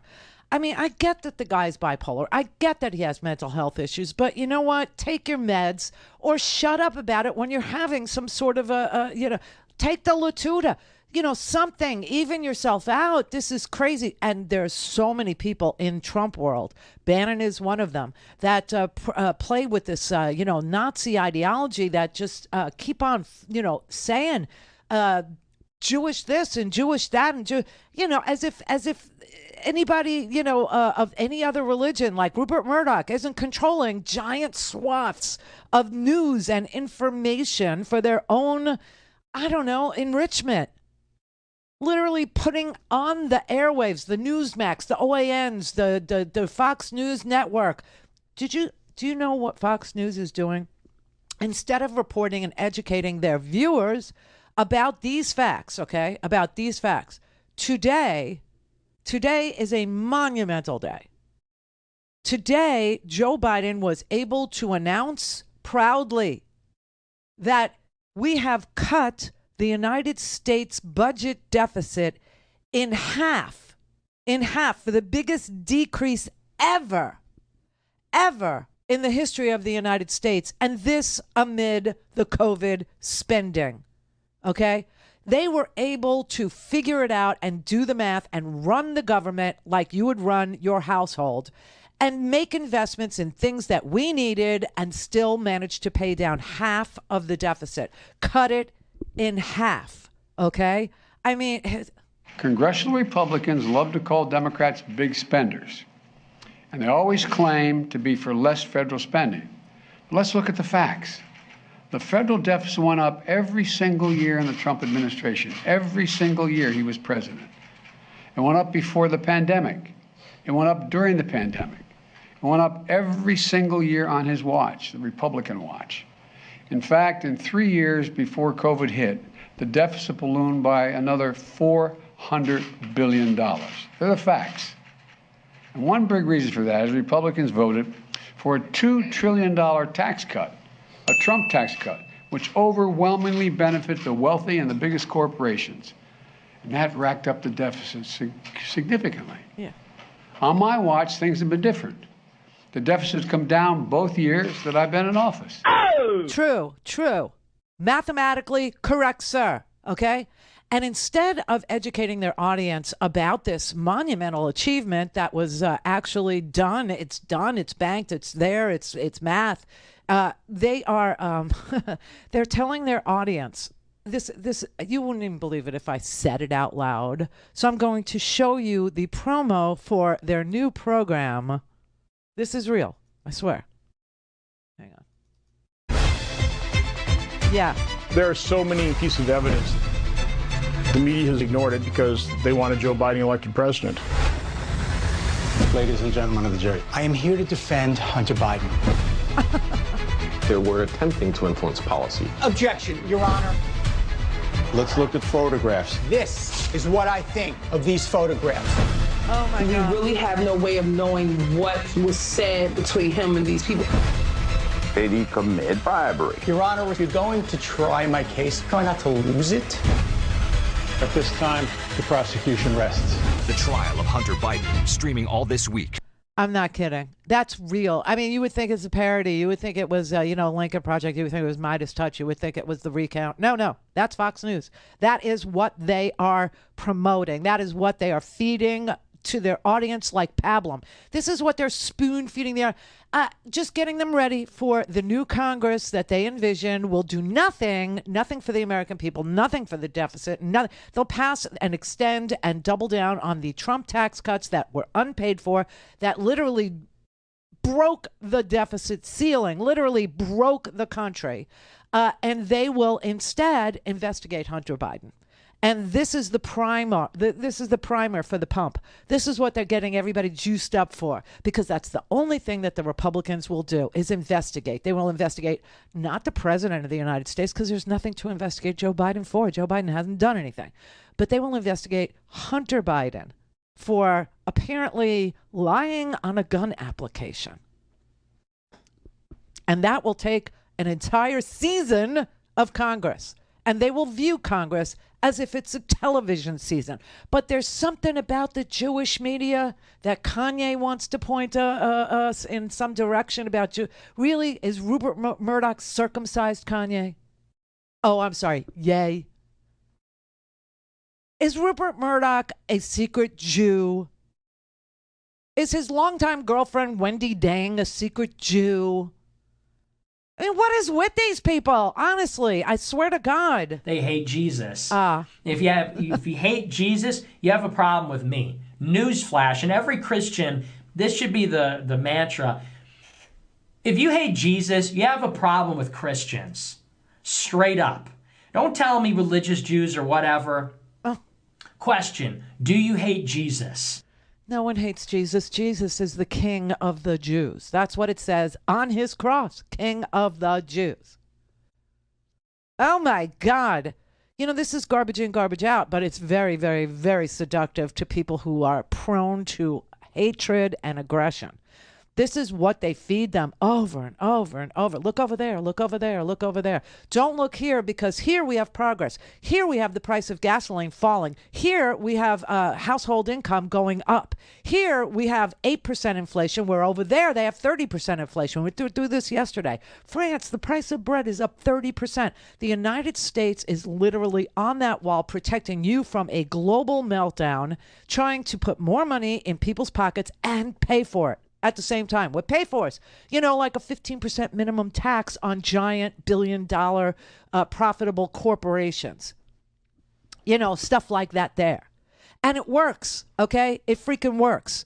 So when Donald Trump left, we had the most gigunda shortfall in the history of this country, the biggest shortfall that we have ever seen, $3.13 trillion in 2020, okay? And now we've paid half of that down, and the president isn't even the president for 2 full years yet. Oh, he sucks. Why? Because he doesn't play to your hatred, because he doesn't feed your aggression, because he's not somebody who tells you who to hate and that you should hate them because they hate. I mean, this is like such garbagey stuff, and it's a very poor substitute for actual progress.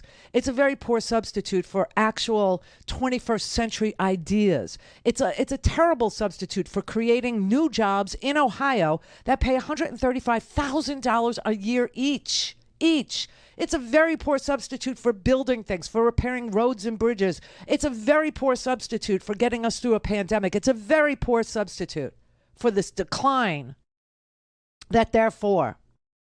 I mean, honestly, I can't for the life of me explain it away, except to say that there are some people in this country that get very excited when they are full of bile. They get very excited when they're full of anger. This is the only emotion, apparently, that turns them on. It's the only emotion that actually speaks to them. And so you've got the base of the party, not the whole party, but you've got the base of this party that the Republicans are actually afraid of. They're afraid to piss them off by telling them the true facts about a successful president. And so instead, they just feed them hatred, saying that other people hate your Jesus. No one hates Jesus. I know of no one that hates Jesus. Do you? No. No, you don't. You are free to think Jesus is the Lord. You are free to think that all you have to do is, say that Jesus is your Lord and Savior, and you're forgiven of all your sins, including eating children and burying them under your house. That's up to you. But don't sit there and tell me that people that don't believe that hate Jesus, because that's just patently false. I mean, honest to God, man, they want to ban everything, and the only way that they can get away with it is by peddling and dealing in hatred and aggression. You have meddled with the primal forces of nature.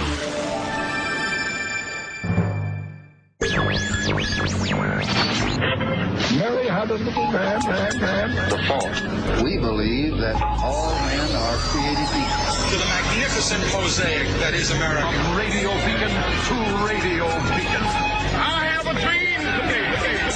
Change has come to America. Believe me. Help is on the way. Knock, knock. Who's there? It's a figment of your imagination. Randi Rhodes Show. Turn up your mind. Federal appeals court is denying a request by Senator Lindsey Graham to avoid a subpoena from the Fulton County DA, who is investigating former President Trump's attempts to overturn the 2020 election in Georgia. The DA there wants to speak with Graham about conversations he had with Georgia's Secretary of State and the Trump campaign. Graham is expected to appeal to the Supreme Court. It's unclear when he might face a grand jury, but it's not expected to happen until after the election. Jeez, oh, Pete. You know, I would like to say next time somebody in this audience is pulled over and threatened with arrest, tell them you need to appeal this decision that the police officer is making. You'll consider it, and that maybe you'll get back to them after the election. I just honestly, I cannot believe. And what is the motivation for Lindsey Graham to show up at the grand jury in Atlanta to testify about what he knew about Donald Trump filing fake documents with the courts there, insinuating that illegals had voted, insinuating that dead people had voted, insinuating that 10,000 ballots were, you know, somehow stolen or cast by people twice or whatever, you know, lie he was peddling. And he was told, Donald Trump was, by Eastman, the lawyer, that information was inaccurate and not to file that with the court because it would be, perjurious. It would be a lie. It would be, actionable. You would be committing, perjury in front of the court. You would be, lowering yourself to criminal, charges, exposing yourself. Ew.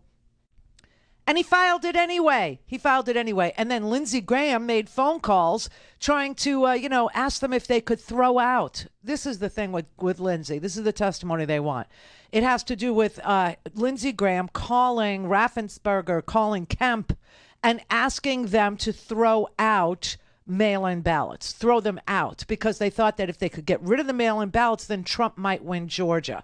And this is what they want to ask Lindsey Graham about. What did you know about that plot, that scheme? What did you know about that? Why were you on the phone asking them to do stuff like that? Why were you doing that? And Lindsey Graham saying, I'm a senator. I don't need to testify to any Fulton County grand jury.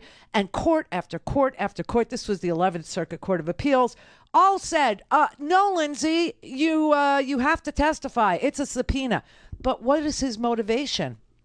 Like they ask actors, what's his motivation if we now know that the penalty for no-shows, the penalty for violating subpoenas is, $6,500 and 4 months in prison one day, someday, after you get done appealing it all the way to the Supreme Court. Now, Bannon's whole thing is he has executive privilege. He was claiming he had Bannon has not worked in the White House. He wasn't working in the White House for years.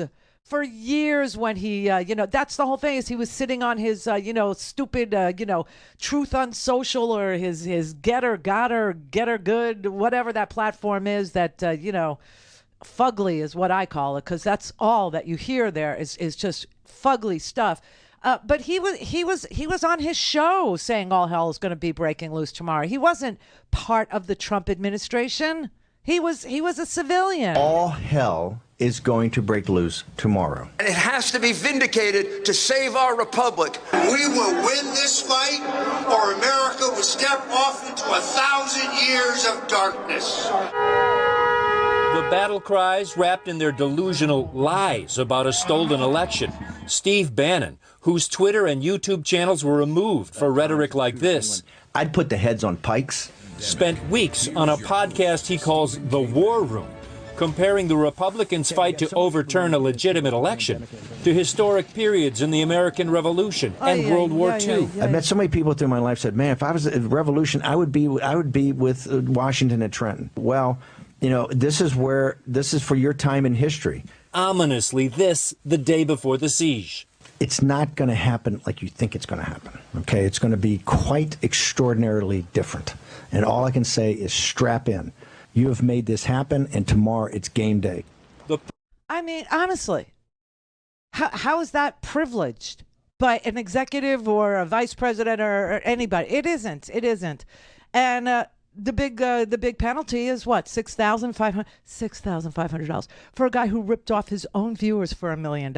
Okay, so what is Lindsey's motivation to go testify if that's the penalty, if that's the punishment?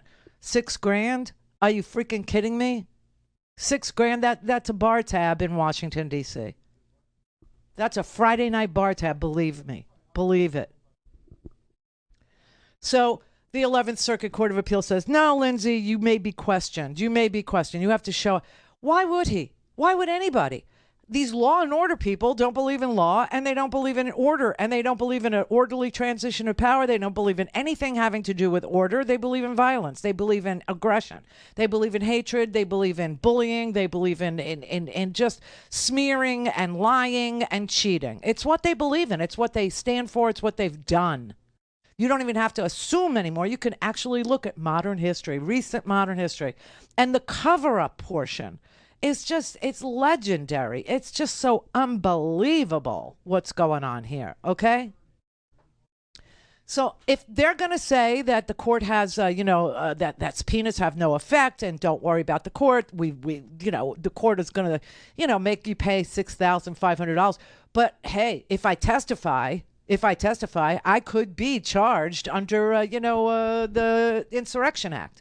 I could be charged as being part of a conspiracy to, incite violence. I could be charged as, a conspiracy to overthrow the results of a free and fair election. I could be charged with seditious conspiracy. So why would if I could pay $6,500, for not showing up, why wouldn't I choose that? And the judge actually had the nerve to say that the reason why he was, giving Bannon a $6,500 fine and 4 months in prison was to stop other people from thinking they could disrespect subpoenas. Are you kidding me? Jesus. That is not commensurate with stopping people from disrespecting subpoenas. That actually puts a price on what it would cost you to disrespect a subpoena, to not show up, to not testify after you receive a subpoena, to bring documents or a subpoena to give testimony. $6,500? I would have gladly paid $6,500 not to be deposed in all of my lawsuits where I was a defendant. I've never sued anybody, but I've gotten sued plenty. I mean, $6,500, that's cheaper than a lawyer. You know what? $6,500. It's 6 hours of a good lawyer, is what that is. Steve in Arkansas. Hi, Randy. Good Friday. Good Friday. Yeah, I just want to say, first of all, Steve Bannon looks like a human fart come to life, wrapped in a dirty diaper. And my last DUI in 1986 cost more than this guy, and that's why they keep doing this. Yes. There's no punishment for it. No. But I just wanted to say something about Arkansas. We watched the debate, Honey Boo Boo Sanders and Chris Jones. Damn, I missed it. How'd that go? What you would expect. Sanders ran on, crime is terrible and all this and everything. And I'm thinking, you've been in control. Your entire party has been controlling this entire state for the last 8 years. So how do you blame it on the Democrats? And we checked. So we did a little research. There are 15 state Senate seats in Arkansas, Republican-controlled, that are running unopposed, and 27, I believe it's 27, Republican-controlled House seats that are running unopposed. Where is the Democratic Party? You're right. I mean, it's just like they forget about it. You know, we're going to lose it anyway, so forget about it. You're right. And it makes me wonder, you know, what about Mississippi and Louisiana and Georgia and Alabama? Are they just giving up? Yeah, I'm with you. All things Randy at RandyRhodes.com. Go for launch. Speaking truth to power, the Randi Rhodes Show. There's been a lot of reports lately that the midterms might be leaning Republican over concerns about the economy. Apparently, there's a lot of voters out there in the middle in this country who are not otherwise down with enslaving women or committing sedition or banning kitty litter from junior high or any of the other issues that are vitally important to the GOP, who still may be leaning Republican because they're worried about the economy. I'm sorry, but saying you're going to vote Republican because of the economy is like saying cocaine is good for you and hair metal's the future. That's just what people in the 80s used to say. All right, it wasn't never true. Republicans can't fix the economy. Listen, unless you're talking about a mid-level red state election or a rich guy's dead hooker problem, Republicans ain't fixing shit. Okay? Also, it's unfair to blame the Democrats for the economy anyway. It's been established at this point that our economic woes are due to factors largely outside of their control: a global pandemic, an unjust war in Ukraine, oil mafia. Right? But people are acting like Biden woke up one day and was like, hey, jack the price of cheese up. I feel like pissing Wisconsin off. It don't make any sense. Looking at our economy, blaming Democrats and voting Republican would be like a farmer whose chickens keep getting killed by coyotes, combating that by selling his dog and getting a tiger. And I go, first of all, I don't feel like it was the dog's fault. Maybe we should have got that dog some help. Did you think about that? Also, secondly, that tiger's going to kill us all. That tiger ain't going to be helpful with that. He's just going to murder other types of things. That's what. Also, I'm pretty sure that tiger's a racist. What are you doing? Right, listen, I'm not mocking anyone for prioritizing the cost of the groceries they buy to feed their family over any of these other political concerns. I understand it's very real. I'm just saying Republicans ain't going to help with it. Okay, help is not in their vocabulary. They're not trying to help put money back in regular people's pockets. They're not the ones trying to raise the minimum wage so people who work can also live. They're not the ones trying to save you money on health care costs. They're not the ones trying to protect labor unions or prevent your employer from treating you like a numbered meat sack with productivity metrics. Okay? No, all they're going to do is cut Social Security and give billionaires another backroom tax cut blowjob. All right? That's all they're going to do. It's all they know how to do. So if you care about the economy, or really if you care about anything at all outside of making other types of people suffer, then voting Democrat is your only choice. Trey Crowder, everybody, Trey Crowder.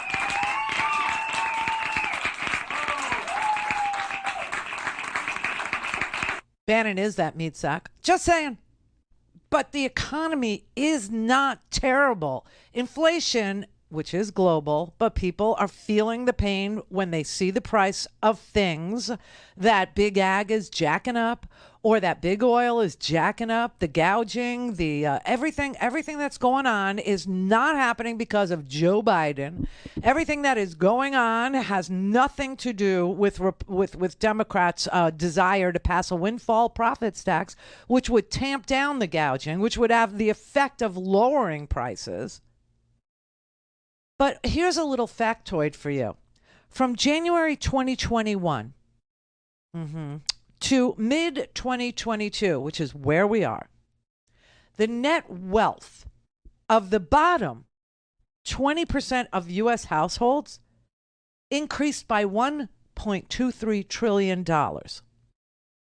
Roughly $43,000 per household increase after inflation. The net assets of the next 40% of households increased by $2 trillion, which translates into an average of $35,000 per household after inflation. And you may be sitting there going, how did that happen? Paychecks from 10 million new jobs and the pandemic relief, which, by the way, today Biden was able to tell you has been paid off 50%. So investing in you was a good bet, right? So the pandemic relief, elevated savings rates, and paychecks from 10 million new jobs, which is what Biden can claim that he has presided over has kept up with inflation for a lot of people. For a lot of people. Let's do it in percentages, okay? Here. The value of net assets of the lowest 20% of households by income jumped 36.2%, 17.4% gains for the next 20%. The middle 20% enjoyed a 12% increase, and the top 60 to 80% saw a 4.6% wealth increase. The top 80 to 99% witnessed a 3.5% increase in wealth, and the uber wealthy 1% saw the value of their wealth grow by 2.4%, a sliver of the percentage made by the poorest 1/5 of households. This is the first time in I can't tell you how long that the bottom 50% of this country has done better than the top 1% of this country. Americans at every single income level today are doing better than they were before we made the Democratic change in 2021 and Joe Biden became the president with a Democratic House and a Democratic Senate, sort of, kind of. Okay. The Bureau of Economic Analysis, the BEA data, tells us that under Biden, the total wage and salary income of Americans increased from $9.86 billion in January 2021 to $11.32 billion in August of 2022. So that means 14% gain, 14.6% gain before inflation. Now, inflation is running about 8%. So while it hurts to pay more, and while it sucks, and while we're being gouged, and we're living with conglomerates and no competition in the marketplace, no choices, you have to buy, from whatever stocked at the supermarket. You have to buy the bread. You have to buy the eggs. You have to buy the milk. You have very little to say because there's very little competition, right? You have to buy the gasoline. You have very little competition, very little say, right? But a 14% increase before inflation, and then add the inflation, which is about 8-9%. In some really terrible places, it's 9%. That's still an increase in your buying power. That's at least you keeping up with inflation, if not doing better than the inflation that's going on, because inflation increased about 8.3% from January 21 to 22. And most of that inflation is coming from OPEC. Okay, most of that inflation is in the price of gas. There are supply chain shortages. I will give some industry some of that. But hey, we have a plan for that too. Guess what it is?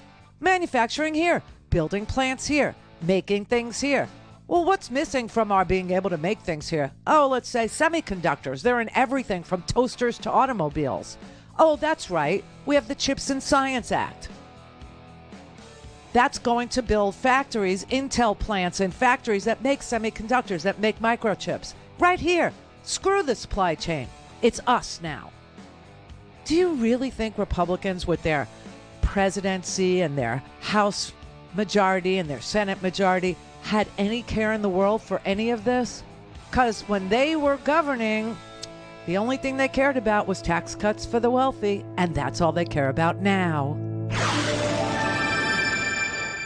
Call in, connect. To speak to Randi, call 561-270-3844. 561-270-3844. Republicans in Congress are doubling down on their commitment to explode the deficit again. Just this week, it's hard to make this stuff up. Just this week, Republican leaders said if they get their way, they're going to extend the Trump tax cuts, which are due to expire in a couple of years. Extend them. Yep. They said they'll repeal the corporate minimum tax of just 15% that I just signed into law. 15%. They'd allow the largest and most prosperous corporations in America to go back to paying zero in federal income tax, which 55 of them did in 2020. They said they'll repeal the lower prescription drug cost, and it will take effect next year. And they don't. These major reductions in drug costs don't really kick in until next year. If Republicans repeal it, it's going to raise costs on to millions of seniors, and the cost of the federal government will be billions of dollars. Put it all together, the Republican plan would add about $3 trillion to the deficit. $3 trillion. That's their plan. That's what they did under my predecessor, and that's what they intend to do again. Adding another $3 trillion to the deficit is reckless, it's irresponsible, and it would make inflation worse. Yeah, tax cuts have an inflationary effect. I wish he could speak. I really do. I'll just say that. He is a mushmouth. There is no question. But he knows what he's doing, which is what I care about. I don't care about rallies. I don't care about punch him in the face. I don't care about aggression. I don't care about this guy going, hey, the fake news, look, they'll never show. I mean, he was screaming the fake news the other day at one of his rallies, and the fake news was Right Side Media Broadcasting, which is fake, and saying that they wouldn't show the giant crowd. It's senseless. It's purposeless. It doesn't solve anybody's problem to stand on a stage and scream, lock her up. For what? I have no idea. The woman was hacked by Russians. They wanted to lock her up, not the Russians, who then proceeded to invade their neighbor. Okay. And this is why the oil producing countries, OPEC Plus, is able to raise the price of Earl. You know, the price of Earl is set on the global market. We have nothing to do with it. Nothing. But I mean, it's just, it blows my mind. It just blows my mind that their plan is to extend and make permanent the Trump tax cuts, which were never paid for, added $2 trillion to the deficit, $2 trillion of unpaid for stuff. And then everything that we did to help people get through a really painful period of hoax, right? It was just a hoax. The COVID wasn't real. It's a hoax. Everything that we did to help people, to give a $300 child tax credit to families to get them through the pandemic, free vaccines to get them through the pandemic, free testing to get them through it's all been paid for. Everything we did was paid for. And they're sitting there going, yeah, well, we like unpaid for things. We want to extend the $2 trillion tax cuts into an infinity and beyond. It's amazing. Clarice in West Virginia. Yes. Have you heard that joke before? Are you there? Yes, I'm here. The statement you made just before break, I totally disagree with. I look at free speech TV as free speech, but it also should be honest speech. And when you said that the inflation wasn't affecting the American people that way, no, what I said was that inflation is about 8.3%, and that sucks, right? But that's the result of broken supply chains, gouging, no competition, etc., right? And that people No? I don't agree with that. Okay, go ahead. What caused inflation? What caused inflation? Everything that Joe Biden, every spending policy he has put into I just told you that we paid. Afford. I just told you we paid the deficit down by half today. By half. Okay, you know how they paid it down? Yes, I know how they paid it down. Yes, the COVID restriction ended. That was the COVID money. You didn't pay down anything. Wait, so he spent 1.9. Wait. So Joe Biden spent $1.9 trillion in COVID relief, paid down half of everything that Donald Trump ran up, plus what he spent, paid half of that down. And you're saying what? Okay, thanks, Clarice. I'd like to have you with a fava bean. And a nice Chianti. And a nice Chianti. Clarice. Dr. Lecter? Dr. Lecter? Dr. Lecter? Dr. Lecter? Joe in Florida. Hi, Randy. Hi. Been speaking to you. I've been listening to you for years and years. And I'm a liar, according to Clarice. Yes. Oh my God. Right. I'm an old guy now, and I can remember way back when I was in high school how horrible those teachers were here in Miami, Florida. They were just terrible. And I can remember even the junior high teachers. What I'm saying though is the reason why Bannon got 4 months, and the reason why he was only fined $6,500 is because, in my opinion, and I think it's probably true, I mean, measurably true, that lawyers and judges are extremely ignorant people. They're not smart at all. The critical thought is not taught in American educational system. Critical thought is not, the system of American government is not taught, extensively, not just as an elective. So there are a great many, as a result of the last 70 years, a great many people my age, a little younger and older, are exceptionally ignorant of critical thought. They have no way of putting it together. Putting life together with reality. And it's unfortunate, but we're going to suffer an attempted or possibly even a fascist takeover. All the guys, Trump has insulted all the GIs. He's insulted every woman in the country. And these people don't see it as an insult. When he insulted women and that Access Hollywood tape, it was just a obvious insult. And the people are extremely ignorant. I'm talking about all those people that you could see at that riot. They have no education. They really don't. I don't blame them for it. They went to schools. They didn't give them an education. They didn't have parents. They didn't have parents who taught them in education. They have no way of putting, connecting the dots. They really don't know. I don't blame them. Ignorant people are ignorant, and it's so unfortunate that this ignorance that has infected this country is so universal. But wasn't that baked into the cake? Wasn't that part of the plan? Well, of course, to take advantage of ignorance, yeah, right. Sure. Right.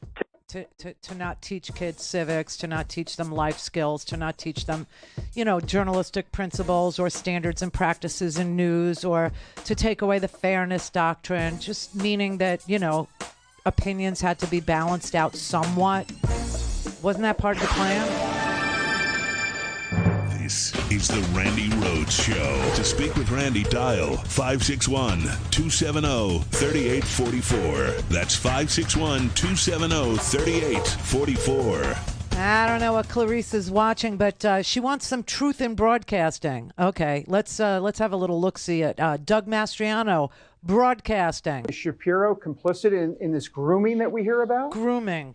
He sure is. And on top of all of this, he's standing aside while the Children's Hospital of Philadelphia is grabbing homeless kids and kids in foster care, apparently, and experimenting on them with gender transition, something that's irreversible. That's not happening. Just so you know, Doug Mastriano is delusional or just a flat-out, plain-up liar. I don't know which it is, but whatever you're watching, Clarice, it's not truthful. What we're saying are truthful facts backed up by the BEA, okay? The idea that inflation is real is totally true. It's real. However, we're doing a better job raising wages to keep up with inflation here than other places. In Hungary, in Viktor Orban's white supremacist heaven, Hungary, inflation is 77%. That's hyperinflation at that point. In Europe, inflation is almost double what it is here. Why? Because the conservatives in Britain, and they've had their government, they have been a conservative government since 2010, okay? They proposed the same old dog and pony show trick that we want the Republicans here to propose, and that is tax cuts for the wealthy. Tax cuts for the wealthy, okay? This is September 23rd. Today is a month later, and Liz Truss has been so humiliated with her economic plan. Now, Britain and the United States don't have the same form of government. And in this weird way, it might be slightly better. Liz Truss proposed exactly what the Republicans are going to propose if the Republicans take back the House or the Senate or both. They will propose more tax cuts for the wealthiest Americans, another transfer of wealth from the middle class to the wealthy. Democrats say they've taken money out. Now they must put it back. And that is what Democrats do. They repair everything Republicans break. Every time they drive the car off the cliff, Democrats have to go and tow the car, repair the car, get the car back on the road better than it was before they crashed it, and then they have the nerve to ask us for the keys back. This is the endless cycle that we're in. However, when Liz Truss proposed cutting corporate tax rates, cutting wealthy tax rates, doing away with tax-free shopping on the internet, and all the banks, the Bank of England literally had a cow, they had a baby, and they screamed and yelled that that was inflationary and it was going to hurt the UK. It was going to hurt Britons, that the Scottish people and the other members of the Commonwealth had no say in her becoming the prime minister because the party selects. And the party deselected. And so she resigned. That's why, in a weird way, the parliamentary system sometimes is more productive than ours. We, after we elect a president who does that, have to wait 4 freaking years to right the wrong. And we have. But let me show you that the Republicans are exactly Liz Truss. Because this is September 23rd. This is Larry Kudlow, the former economic advisor to Donald Trump, okay, and cable news talk show host, saying how smart Liz Truss was a month ago. The U.S. midterm elections cavalry arrived early in London. What do I mean by that? Yeah. Well, the new British Prime Minister Liz Truss has laid out a terrific supply-side economic growth plan, which looks a lot like the basic thrust of Kevin McCarthy's Commitment to America plan. Let's start with Truss. She is slashing tax rates and deregulating energy. I just love it. That's the liberal business media. This is wonderful. The liberal business media, you know what I'm talking about, is now trashing her plan. That tells me Truss has it exactly right. She resigned in shame yesterday. Okay, in shame. The Bank of England actually called the Conservatives, the Tory party, and said, get her the F out of here now. She is crashing the already hurting, feeble economy here. Their inflation, their money, their pound against the dollar is it used to be worth something. It's worth almost nothing. Okay. This is exactly what's in store for us with the Republicans. And by the way, Clarice, I just want to tell you the cause of inflation is broken supply chains. And we want to bring those supply chains back to the United States. You should be all for that if you're an America First person, because while they said it, they didn't do jack crap about doing it. So we have broken supply chains. Most of the inflationary effects that you're feeling and seeing and paying for happen because the OPEC, which isn't America, we're not part of it, set a price per barrel. And then when the price per barrel came down, your gas station wasn't permitted to enjoy the lower price per barrel. So, I mean, I don't know why you think Biden had anything to do with any of this, because he didn't. What he has to do with is putting money in your pocket, raising wages.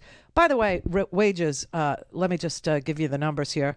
So the average American wage and salary income rose from $68,000 to $73,000, almost $74,000, which is an increase of about $5,045 per working person, or 7.3%. These are the numbers. And of course, if they come back in, they're going to do the same damn thing. They're going to try and hold the economy hostage. They're going to not want to raise the debt limit, which is what and debt limit has nothing to do with new spending. It's just about respecting what you spent and paying for it. And they don't want to do that either. They didn't want to do it during Obama. We lost a couple of ratings points in our credit rating, in our credit score, in our credit, standing in the world because of the Republicans. During the Obama administration, they held the debt limit hostage. Why? Because they want to take away Medicare and Social Security. Republican leadership in Congress has made it clear they will crash the economy next year by threatening the full faith and credit of the United States for the first time in our history, putting the United States in default unless we yield to their demand to cut Social Security and Medicare. You heard that one, right? Yes. You all heard them say that. Yes. That's what they're saying. Right. Let me be really clear. I will not yield. I will not cut Social Security. I will not cut Medicare, no matter how hard they work at it.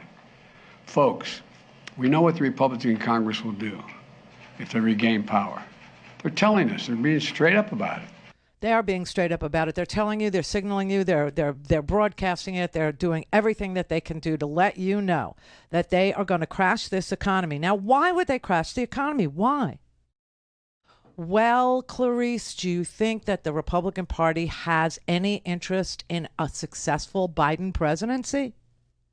Oh, please. Oh, hell no. Oh, F no. No.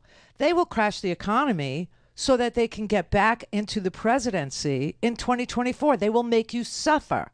They will threaten the full faith and credit of the United States like they always do whenever there's a Democratic president. They will hold open seats on the Supreme Court should somebody pass away or something happen to a precious seat on the U.S. Supreme Court. They will not put somebody in that seat. They will not nominate somebody and confirm that person as long as it's Biden's pick. Okay? They will literally implode this country until and unless they get a Republican president. That is it. That's their plan. That's what they're going to do. And that's why they will vote for tax cuts that are unpaid for, which have an inflationary effect, because when you have supply and demand out of sync, which is what we have, there's less supply than there is demand now, because yes, that's why gas was cheap during COVID. Demand was low. People weren't flying places. People weren't driving places. People weren't going to work every day. Lots of people were sidelined by the pandemic. So demand came down. Supply didn't. And the price of oil was $2 at the pump. Then demand came back. And supply chains were broken. So you had more demand than you did supply. Hence inflation. Has nothing to do with Joe Biden. Joe Biden opened up our economy, got us back to work. Yes. That's his only sin, my friend. Listen, have a great weekend. Brother David, I don't know where you were today, but I'm worried about you. Just so you know, Brett and I have you on our minds.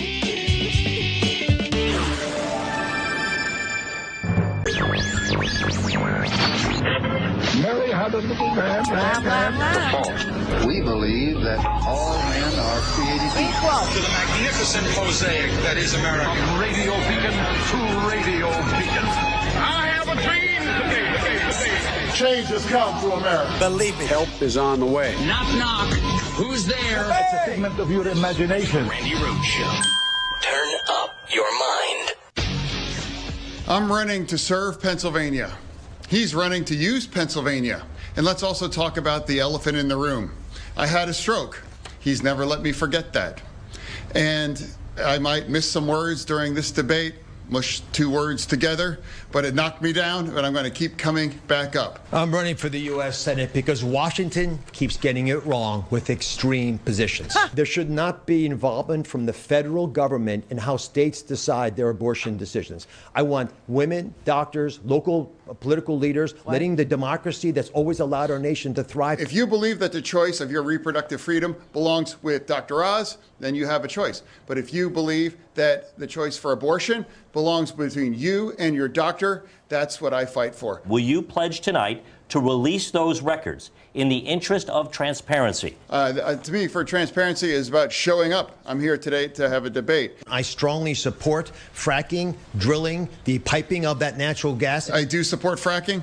I'm the only person on this stage right now that was successful about pushing back against gun violence and being the community more safe. You know, all he's done is just put a plan up on his website in the last 24 hours. Part of the problem is that we have taken away the ability of police to do their job, and that's on John Fetterman. I would support Donald Trump if he decided to run for president. All right. But this is bigger than one candidate. My campaign is all about fighting for anyone in Pennsylvania that ever got knocked down, that had to get back up again.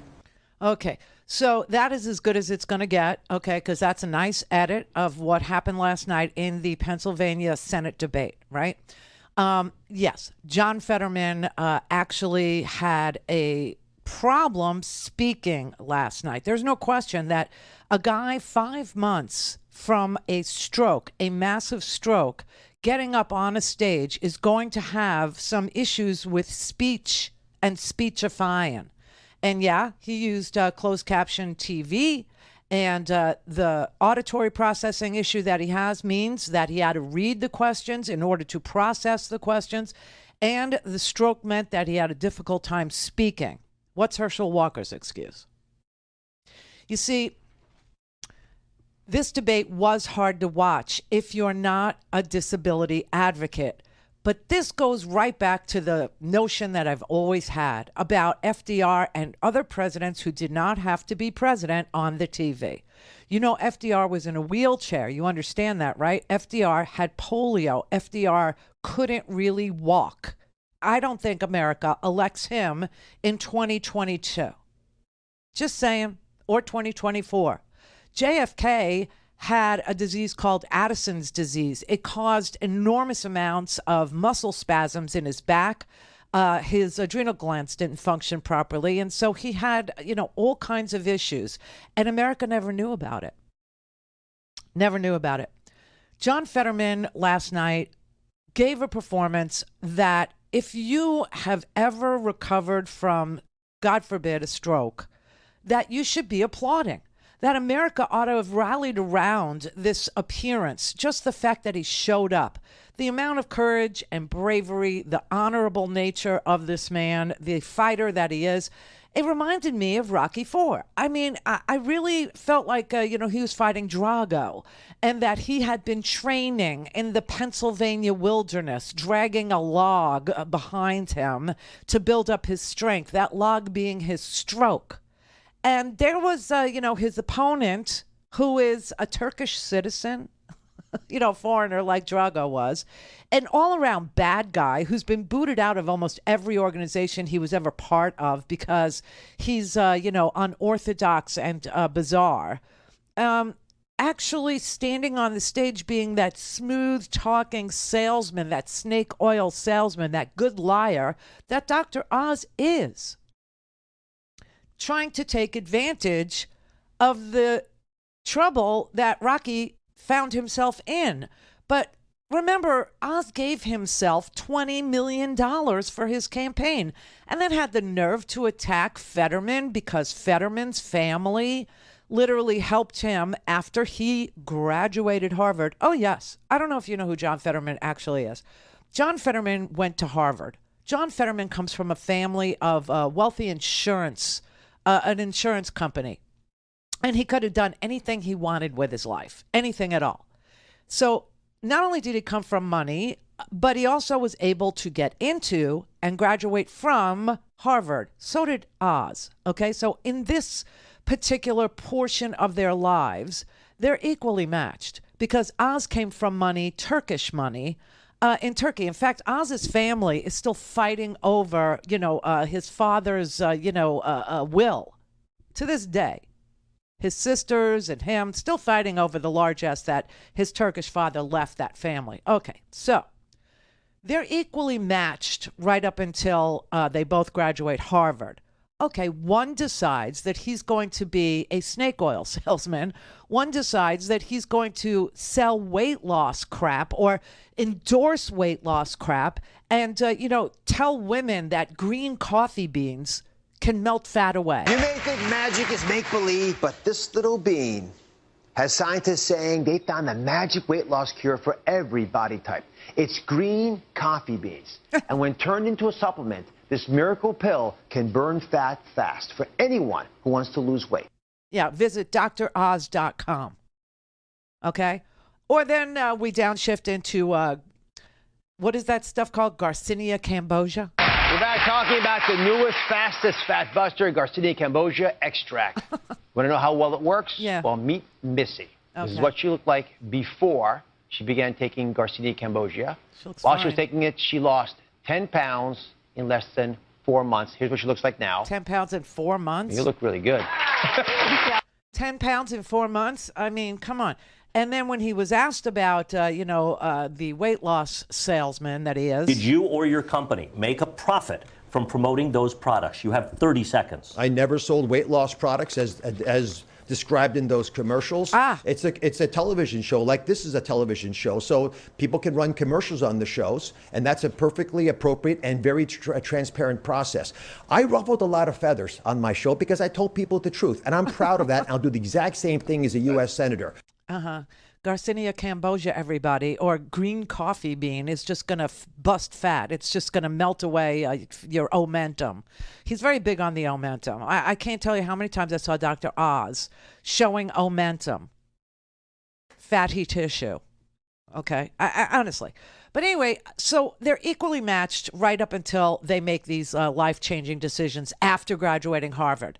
Do you know what John Fetterman chose to do with his life, which shows his character? It shows his tenacity. It shows his belief in humankind. It shows his ability to be helpful to others when you come from a background that is obviously privileged. Okay, so what did he do? Fetterman moved to a little tiny town called Braddock.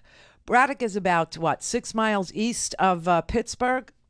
And he decided that Braddock, which was a run-down, gutted-out steel town that had nothing but, dilapidated buildings and aging landmarks, and the brick facades on those buildings were marred with angry graffiti. And he moved there. Promising that he could help, okay? And he ran for mayor. And he was elected. He realized when he became mayor of Braddock that the mayor had no authority, no power, and that the real power was in the city council, and that the city council was corrupt, and the city council was disorganized, and the city council had no mission, and the city council was incompetent. In fact, the borough manager had to plead guilty to stealing about $170,000 from the town. So Fetterman decided to ask his parents to help him start a not-for-profit that would lure businesses to the area, a not-for-profit that would open stores, a not-for-profit that would try to revitalize that town. They gave him about $500,000, and he went to work.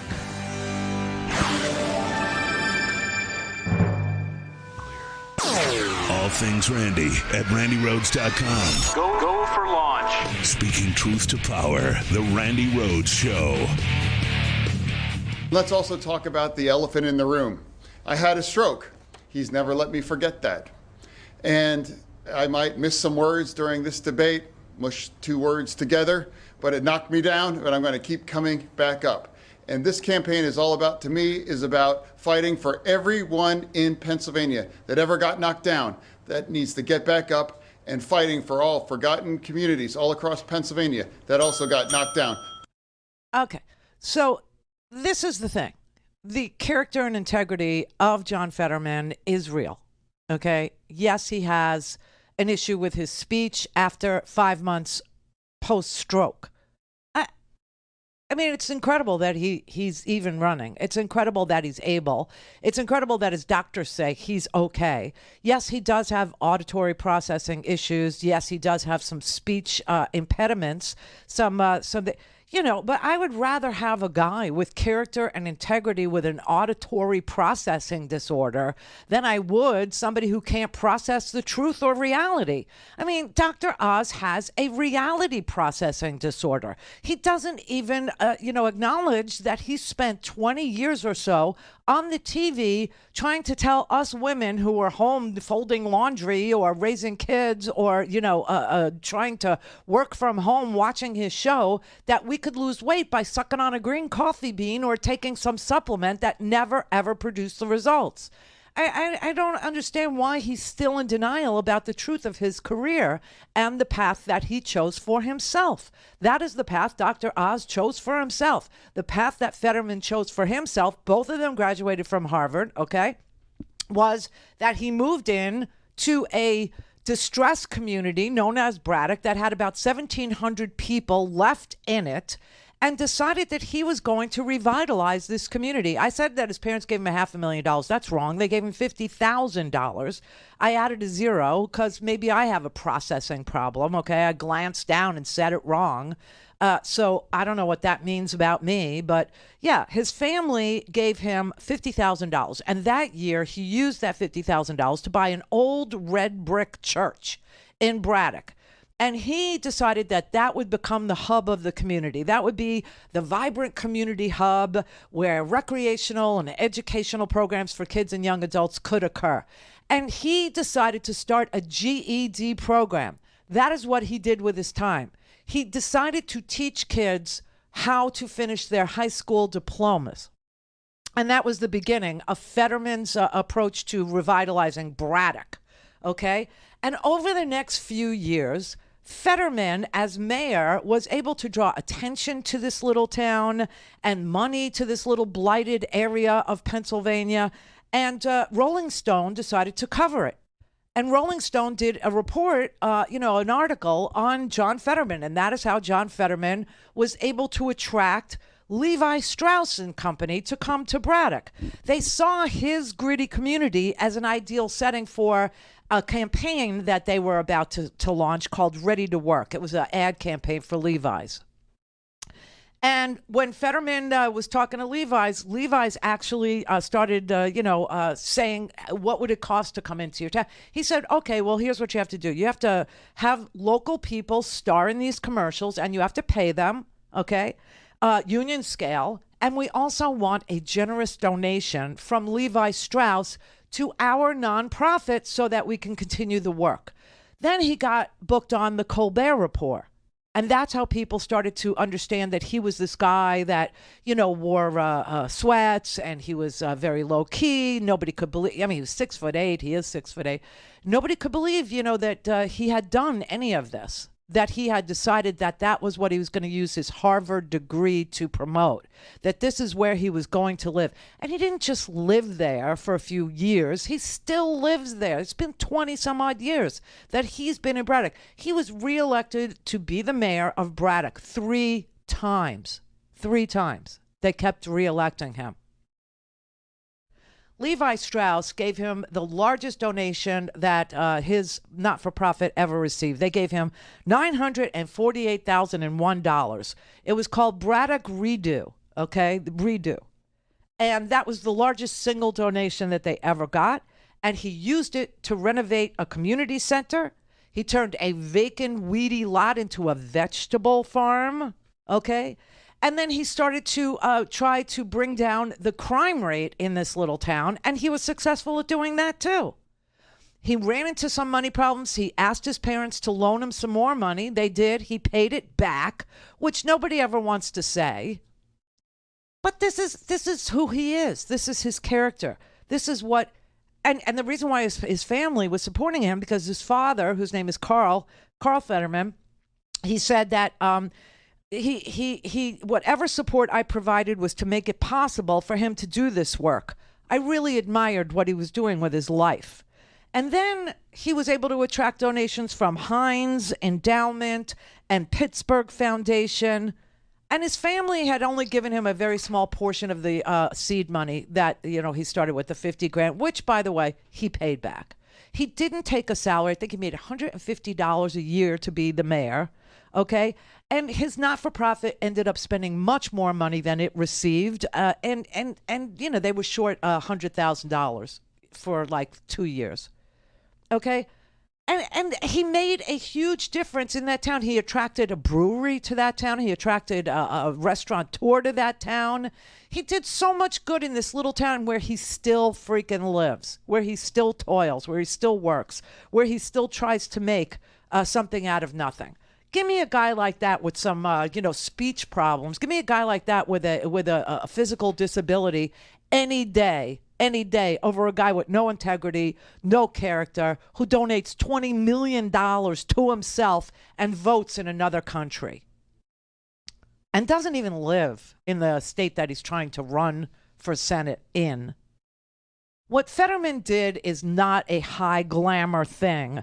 What Fetterman did was not chase the money. Fetterman never saw big money come to him. He never saw glamour come to him. There was no money there. There was no glamour there. It was a commitment to make sure that people had some sort of an opportunity to get their education back on track and to fix their town, which is what everybody in Southern Ohio, I lived in Portsmouth, you know that.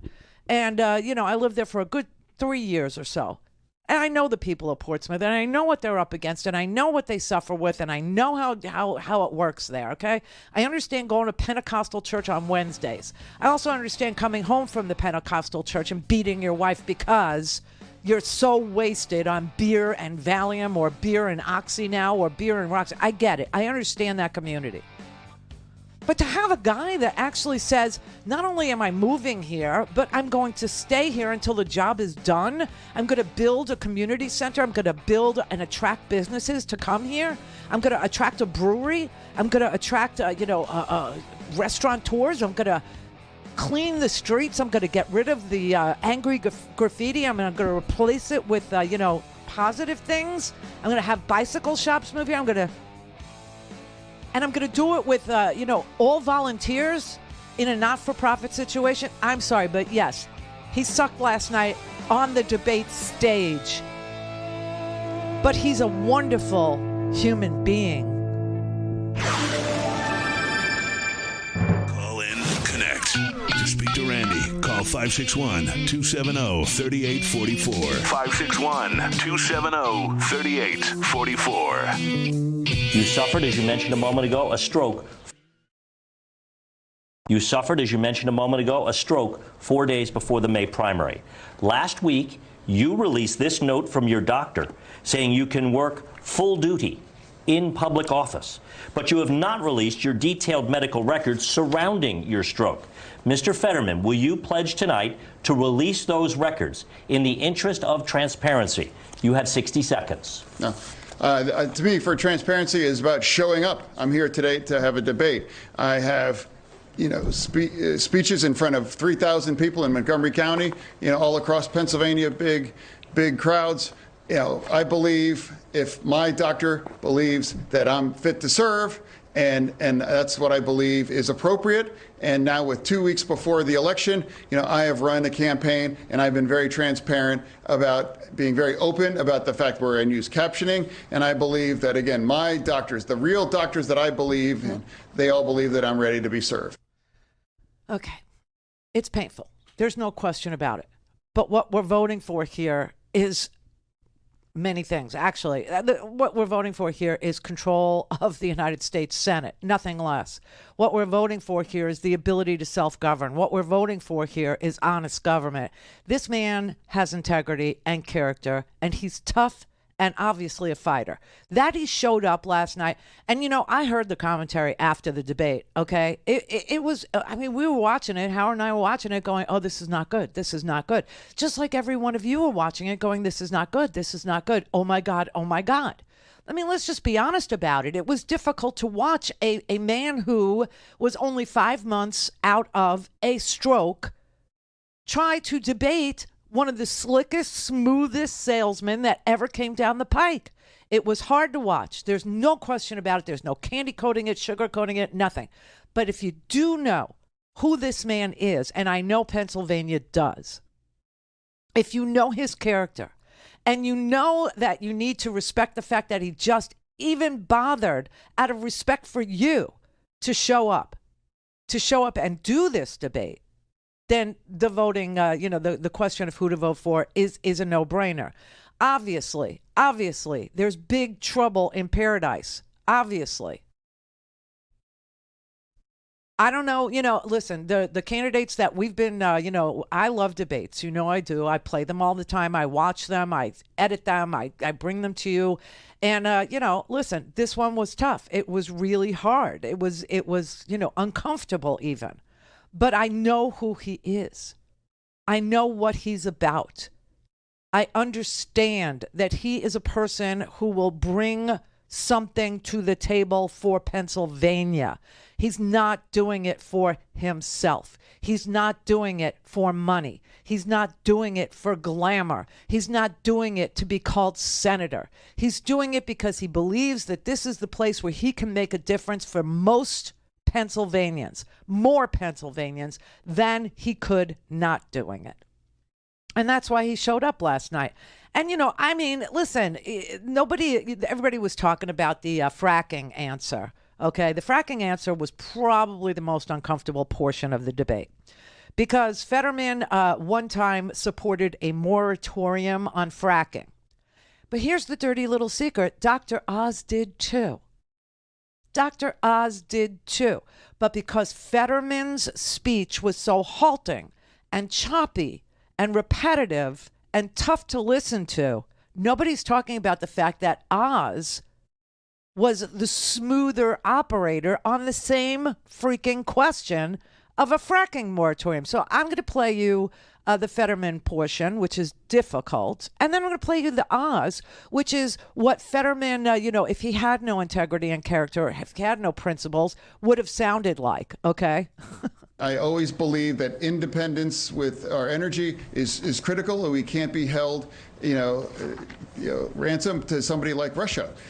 I've always believed that energy independence is critical, and I've always believed that, and I do support fracking. I do want to clarify something. You're saying tonight that you support fracking, that you've always supported fracking, but there is that 2018 interview that you said, quote, I don't support fracking at all. So how do you square the two? I do support fracking, and I support fracking, and I stand, and I do support fracking. Okay, that was really, really halting. That was really, really hard to take. That was really clumsy and fumfering and all the things that you would say about a poor debate performance. It was a poor debate performance.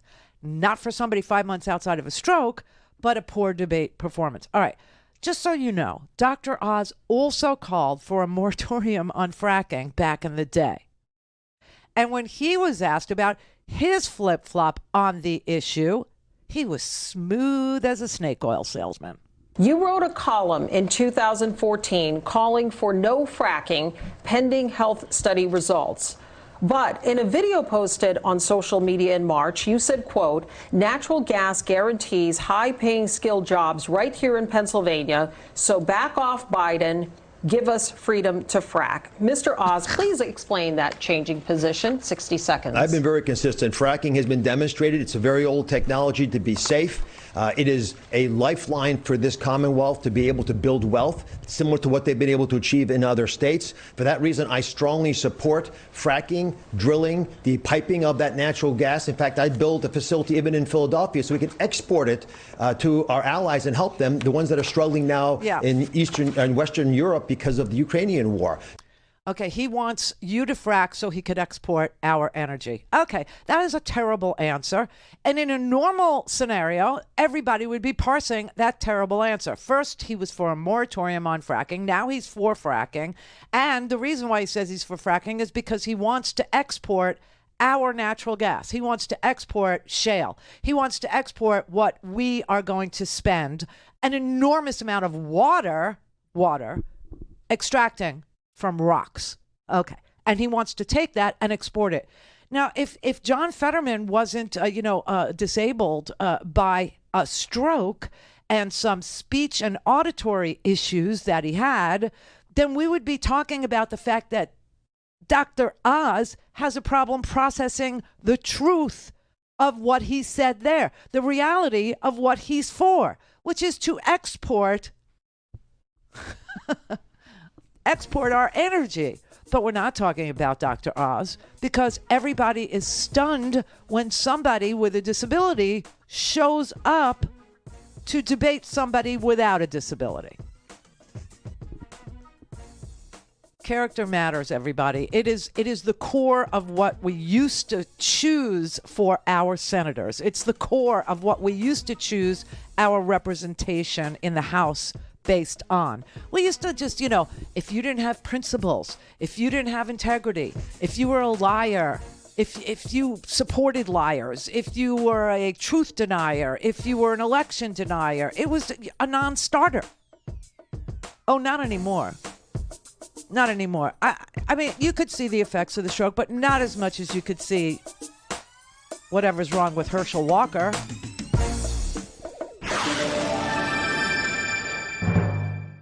This is the Randi Rhodes Show. To speak with Randi, dial 561-270-3844. That's 561-270-3844. I want women, doctors, local political leaders, letting the democracy that's always allowed our nation to thrive to put the best ideas forward so states can decide for themselves. Contrast that with my opponent, John Fetterman. But if you believe that the choice for abortion belongs between you and your doctor, that's what I fight for. I mean, the question of the right to choose, the question that they're going to choose for you is going to be answered by guys like Dr. Oz, who are so disingenuous, so completely full of crap about, their answer there on the question of whether or not a woman can control her own body, whether or not we have autonomy, whether or not we're fully vested first-class citizens in this here country or not.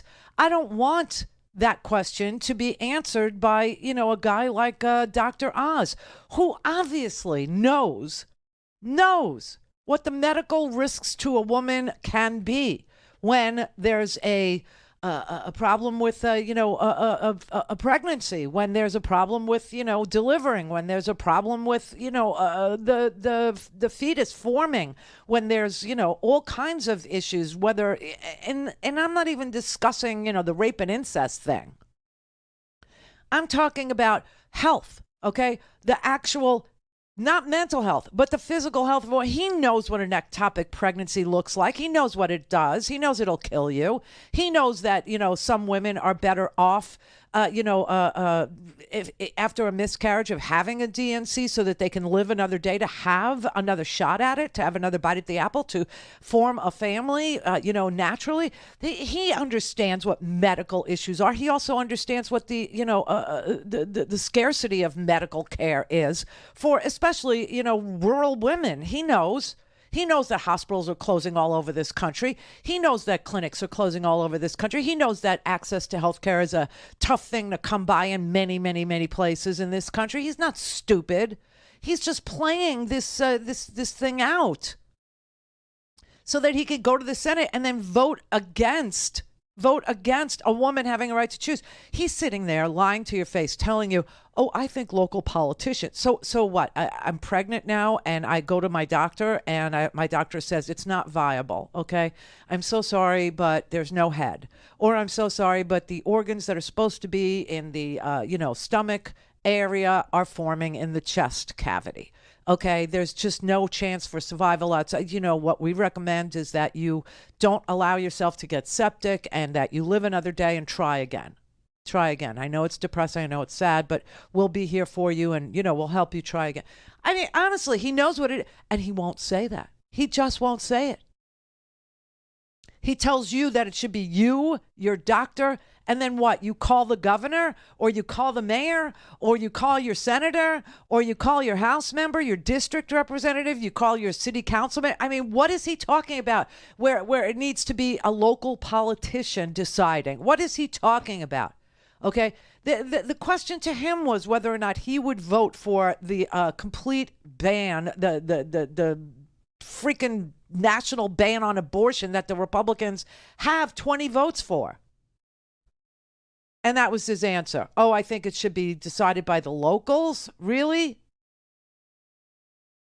No one thinks it should be decided by the locals. Everybody thinks that what we've done for the last 50 years with Roe v. Wade being a national proclamation, it's been available for every single woman in this country. It's been the fabric of our society says that until viability, which is 24 weeks, okay, if a woman doesn't feel like the pregnancy is going well, or if a woman feels like her health, or if the woman feels like, the doctor tells her you can't carry to term because you'll die, or you can't carry to term because the baby will die, or you can't carry to term because the baby will live for 5 minutes outside your body and die in screaming agony.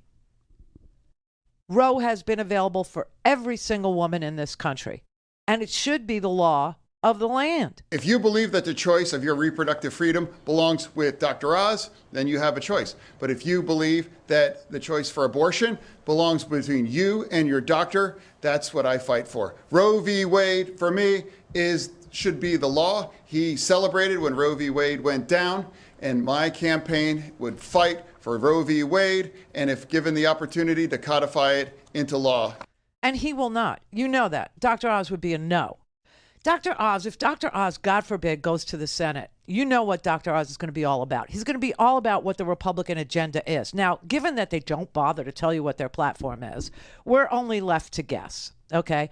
And the only thing that we can, manage our guessing on are the facts that they tell us, the things they say. I don't know that they're facts, but the things that they say. And we know that people like Senator Ron Johnson, who has to go in Wisconsin and be replaced with Mandela Barnes, okay? We know that he is saying Medicare, Social Security, it should be part of the discretionary spending, and every year people should vote whether or not they want to continue Social Security and Medicare. And, by the way, we have no incentive to, raise the debt ceiling, even though we're the ones that spent all this money, because we don't want Biden to succeed. We want him to fail. So we want to take hostage the entirety of the American economy, and that we can do by not raising the debt ceiling. We can default the United States. We can crash the dollar. We can crash the economy. We can create massive chaos. We can stop air traffic controllers from getting paid. We can close the national parks by not doing that. And what incentive do we have as Republicans to make Biden a successful president? None, zero, zip, zilch, goose egg, squat, donut, nothing. And that is what the Republican Party is going to be for. They're going to be for crashing the economy. They're going to be for defunding Social Security and Medicare. They're going to be for, getting rid of Roe v. Wade. They're going to create as much chaos as they can so that Biden has nothing he can point to that, seems like it's functioning for the American people. And because only 11% of Americans read newspapers, they will blame Biden, and that is what they're banking on. That's what they're counting on. And so if you have a Republican House and Senate, that is what it's going to look like here. It's going to be completely and utterly chaotic. And a guy like Oz, who has no grounding, has no principles, has no care in the world for ordinary Americans, who doesn't believe in setting a federal minimum wage, he doesn't believe in a minimum. He thinks market forces are, just going to determine everything. He thinks that, women, will be fine without having access to, OBGYNs. He thinks, that everything will be fine, if we destroy Social Security and Medicare. He thinks that, the economy needs to be shut down. Whatever, because he's a Trumper. In the end, he needs to be loyal to Trump. And Trump doesn't want Biden to have any success on any front. And that is what Oz is telling you. Donald Trump has supported you. He has endorsed you. Why won't you fully commit to supporting him in 2024? Oh, I do. I would support Donald Trump if he decided to run for president. All right. But this is bigger than one candidate. This is a much bigger story about how we are going to build a bigger tent to let more Americans feel safe. Are you concerned about the ongoing legal investigations involving the former president? 30 seconds, sir. I haven't followed them very carefully. I've been campaigning pretty aggressively. They'll work themselves out. I have tremendous confidence in the American legal system, and I believe law and order will reign supreme. Did he have a stroke? How could he not know the kind of legal problems that Donald Trump has? How could he try to be a United States senator and deny that he knows that his benefactor, his, largesse, his endorser, has stolen classified documents and declared that they're his? That he botched the COVID pandemic and told the CDC to squash any information about wearing masks and prevention and things like that? How could he not know that Donald Trump is, a fraud? How could he not know that Donald Trump is currently, today, right now, as I'm speaking to you, his company is on trial in a criminal court in New York for tax fraud? How could he not know that Donald Trump is under criminal investigation in Georgia for extortion and for trying to defraud the United States of America? How could he not know that Donald Trump is being looked at by the Department of Justice for inciting violence against our country on January 6th?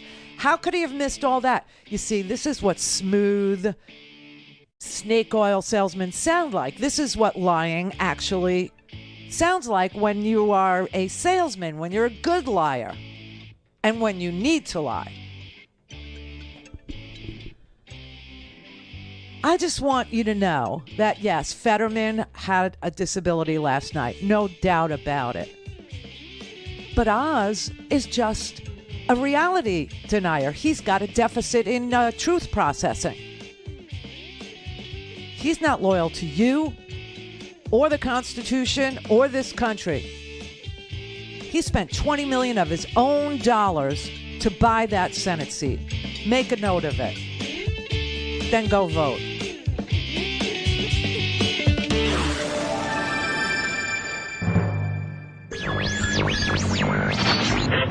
Mary had a little man.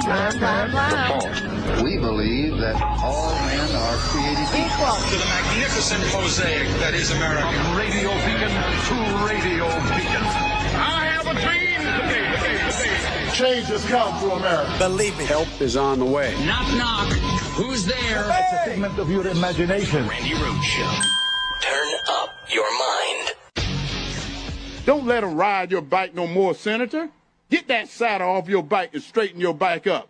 You letting that president ride your bike. You doing everything they tell you to do. Hey, let me tell you, I don't dance and sing for nobody. I never have. I'm from Wrightsville, Georgia. The Lord has washed me in the blood of Jesus. So right now, I know I represent Georgia. And when I come out, I'm ready to represent Georgia today. Because I love you guys. You guys are my family. Oh, my God. Something about riding a bike and don't let a guy ride a bike and put a saddle on your bike before you let the guy ride a bike. How about a condom? How about that? Apparently, a second woman has come forward today with Gloria Allred at a press conference and said that Georgia Republican Senate candidate Herschel Walker pressured her also to get an abortion after she became pregnant during their relationship.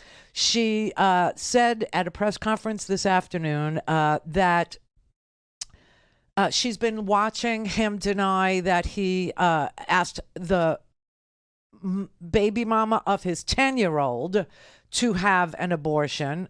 Okay. And that the baby mama of his 10-year-old said that he had asked her again to have a second abortion, which she refused to have. Hence, he has a 10-year-old with her. This woman says she's been watching that and said, you know, it happened to me too. I got pregnant by him and he drove me to the clinic, to have the abortion. In Dallas. She said this happened in 1993, and he drove her to a clinic in Dallas to have an abortion one day after she backed out of getting the procedure on her own. So he said, get an abortion. She said, okay. Then she chickened out and said, no, I don't want to have an abortion. He came, got her, and drove her to the clinic. But, you know, he's washed in the blood of something. Some blood. I mean, again, there is no explanation for what's wrong with him. Now, Newt Gingrich tried to say that Herschel Walker sounds this way and is this dumb because he had many concussions. That's Newt Gingrich's, offering to you about why you should excuse Herschel Walker's madness, about why you should, just overlook the fact that he is a liar, that he is a hypocrite, that he is a person of absolutely no integrity. You should just overlook that, Newt says, because he's had concussions. And that when he stands up there and he talks in a word salad about bikes and not riding one and saddling and whatever, and that he doesn't sing for nobody and tell stories about pregnant cows and over on the hill there's a bull or whatever the hell he does, okay, that we should overlook it and just go ahead and vote for him. I got news for you. The early voting in Georgia is going really, really, really gangbusters. In fact, early voting in this country is going really, really gangbusters. Over almost 12 million Americans have already voted. This is beating records for, obviously, 2018's midterms, where we took the House and the Senate. But, we did have special elections in Georgia, 2 of them, and that's how we got Warnock, and that's how we got Ossoff. And that's how we got, a 50-50 Senate. Otherwise, But we're supposed to actually just pretend that we don't know any of these things and that we don't know that Herschel Walker is a serious serial offender when it comes to knocking women up and then requesting or driving them to and insisting that they abort the child because he doesn't want it. Because Herschel is now running on his version of Jesus, which says that life doesn't begin when God breathes into your nostrils, which is, kind of what I read. Yeah, I read that life begins. Everyone go, well, when do you think life begins? I'll tell you right now when I think life begins. I think it begins when the breath of the Lord is in your nostrils, right? And the baby all of a sudden goes, what the? And starts crying because it's overwhelming. It's overwhelming. The baby has seen God. I mean, that's what the Bible says. It's just what the Bible says. But there is abortion in the Bible. You can kick a woman in the stomach, if that woman cheated on you with, a man, not her husband. You could do that. Then there's, the bitter tea or the bitter water ordeal where, the priest actually gives the bitter water to the woman, tells her, drink it, abort yourself. But anyway, Herschel says he doesn't believe in abortion, even in cases of rape, even in cases of incest, even in his case, okay, of, being outside the home while you have 4 kids with 4 different women and you choose not to be present in any of those children's lives. He says that's fine. That's fine. But if you somehow impregnate 2 more women 3 times, it's okay for him to drive them to the clinic, but it's not okay for you because he's Herschel and you're not. And this is his position. This is who he is. This is what they say.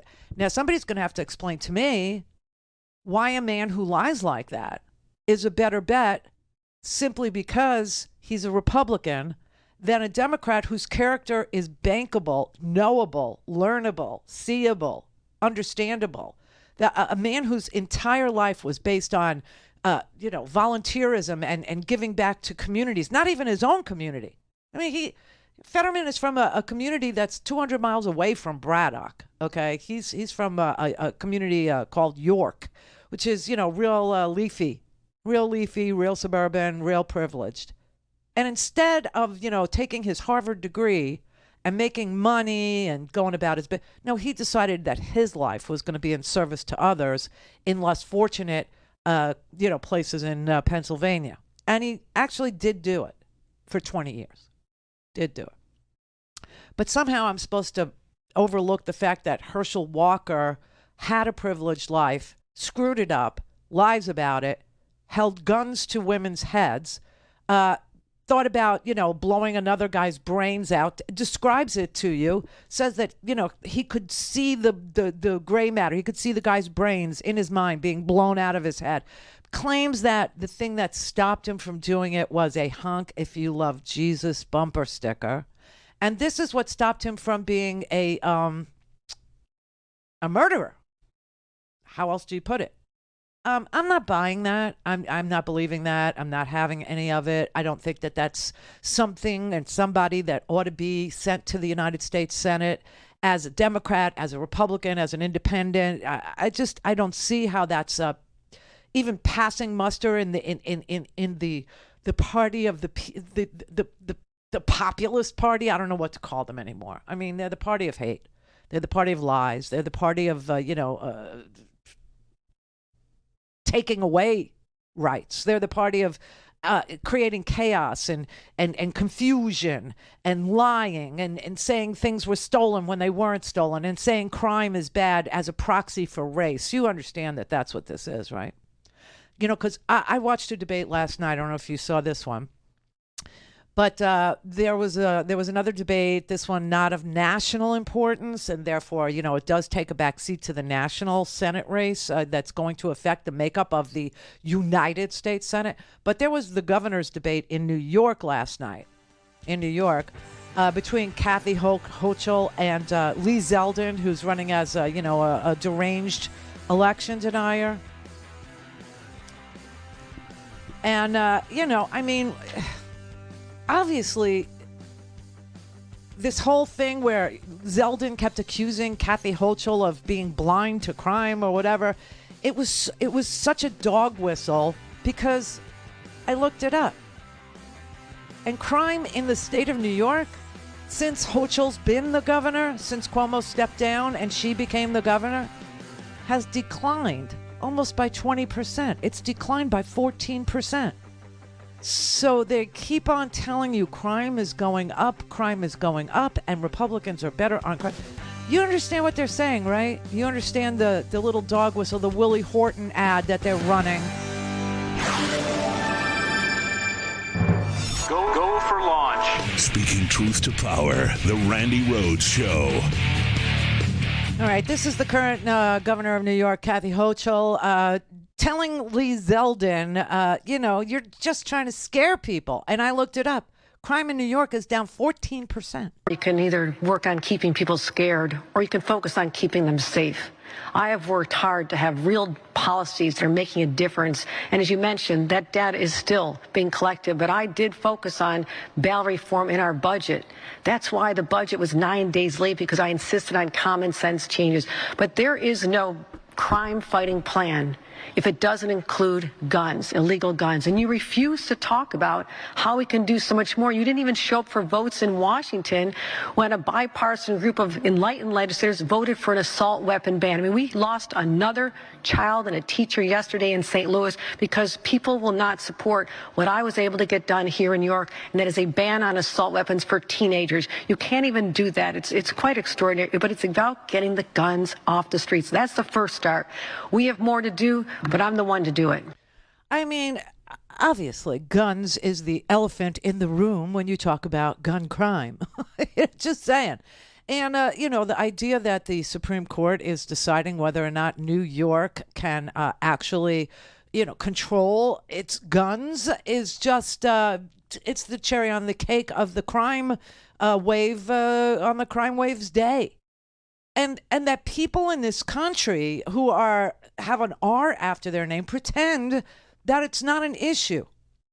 Pretend that 18-year-olds or 20-year-olds or 16-year-olds with semi-automatic weapons isn't a problem in this country is beyond embarrassing. And he is trying to scare people into voting for him simply because he knows that if anybody bothered to look it up, crime has plummeted in this country since the 1990s. And even through the pandemic and the advent of, these semi-automatic weapons being available to every crackpot that wants them, crime in this country is still down from its 1990s high. And we can get it down even further if we do something for, the sake of, schools. School safety, if we do something on semi-automatic weapons, if we raise, even in Florida, the state of Florida. Rick Scott was the governor. He's a senator now, okay? This is the Medicare fraudster of the century. But even he, after Marjorie Stoneman Douglas, realized that it was probably not a good policy to let 18-year-olds buy semi-automatic weapons. And so in Florida, we were able to raise the age for ownership of these weapons to 21. And that was a Republican governor who made it to the Senate. He's an awful senator, but he made it to the Senate on that record.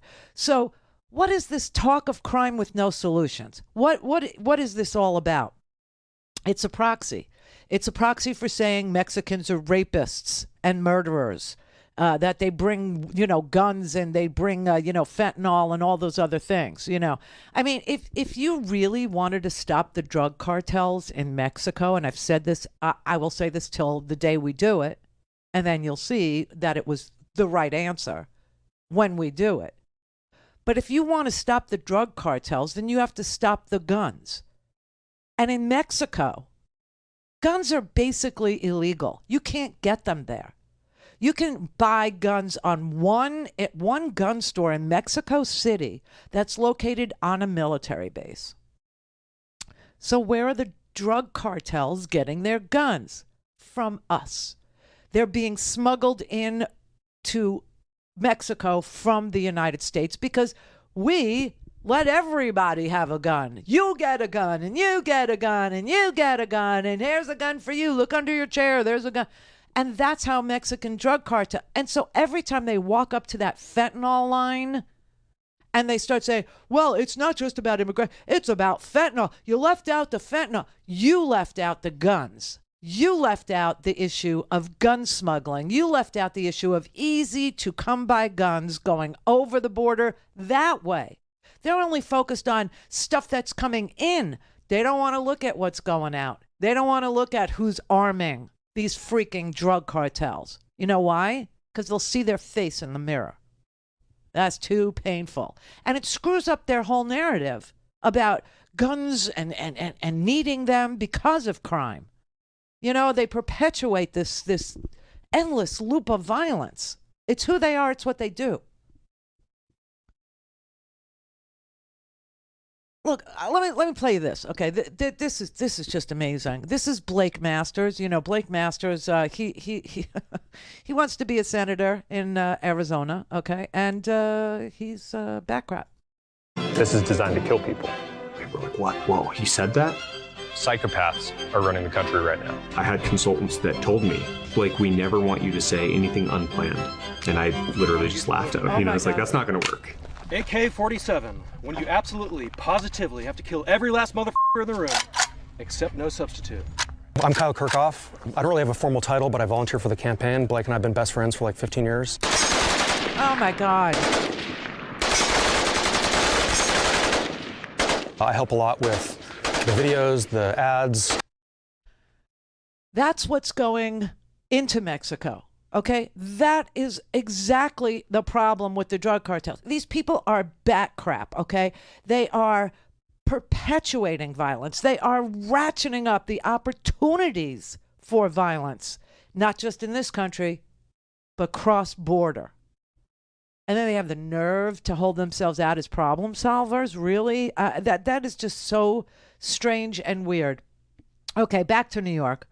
So obviously, crime is coming down in New York, and so this was just a scare tactic. Then she started talking about, jobs and all the jobs bills that Biden was able to craft and pass and sign into law. And every single one of those jobs bills, Lee Zeldin, her, wannabe governor, candidate for the Republican Party in New York, he voted against every single one of those bills. It's so disingenuous to say you want to create jobs when you as a member of Congress vote against everything that would create jobs. You voted against the infrastructure bill. You voted against, that was bipartisan. You voted against the Inflation Reduction Act that would have brought more money to help protect our environment. You think that, I know you're an election denier, but also a climate change denier. I mean, it's absurd that you live on Long Island and we're talking about the 10th anniversary of Superstorm Sandy. That federal money can be used in our state to build up resiliency so we don't lose people's lives again. We have to have smart economic policies. I know how to create jobs. Ask Micron why they came to New York with 50,000 jobs, because we know how to do that. Seriously, and they never have a plan. They never do. They just stand there and say, I'm a no. I'm a no. I'm not for that. I'm not for infrastructure. What? No, I don't want to fix roads and bridges.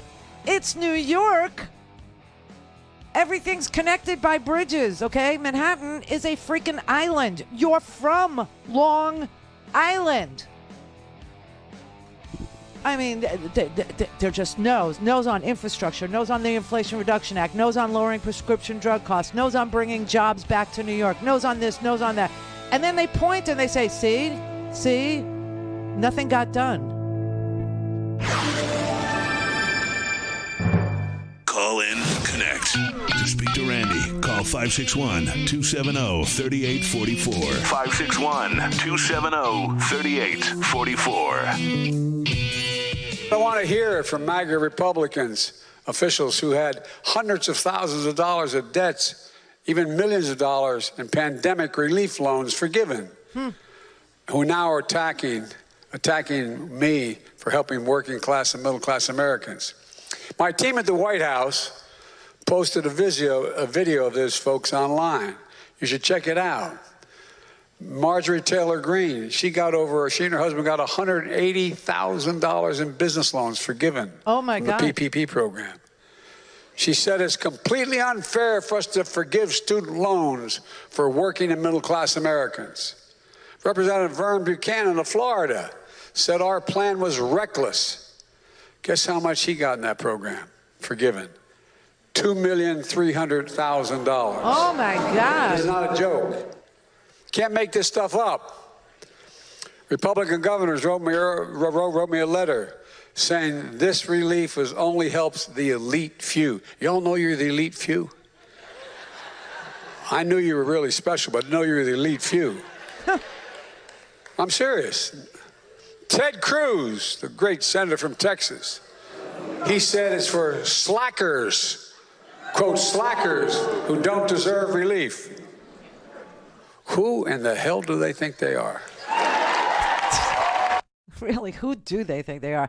The nerve of them. They vote against every jobs bill. They vote against every relief bill. And then once something is passed, they take credit for it. If somebody builds, fixes a road in their district, even after they voted against a bipartisan infrastructure package, they take credit for it. If they got $180,000 worth of PPP money and then got their PPP loan forgiven, like Marjorie Taylor Greene or this guy from Florida, this House member from Florida got $2.3 million, they just pretend it didn't happen. Or they just pretend that, having their loan forgiven is normal and good. And having a student loan of, somebody getting $10,000 knocked off their student loan debt for doing absolutely nothing but investing in themselves, trying to get an education to better themselves so they can contribute even more to America. They're slackers. It's an entitlement. They don't deserve it. They're undeserving. They didn't do it right. I swear to God, it's just, it's really rich. They do it all the time. And Biden's having none of it. He's having absolutely none of it. So here we had all this legislation, okay? Legislation that lowered the price of prescription drugs, legislation that floated businesses like mine during the pandemic, businesses that, were forward-facing businesses that couldn't, make payroll, and then having those loans forgiven. That's fine. But not for you.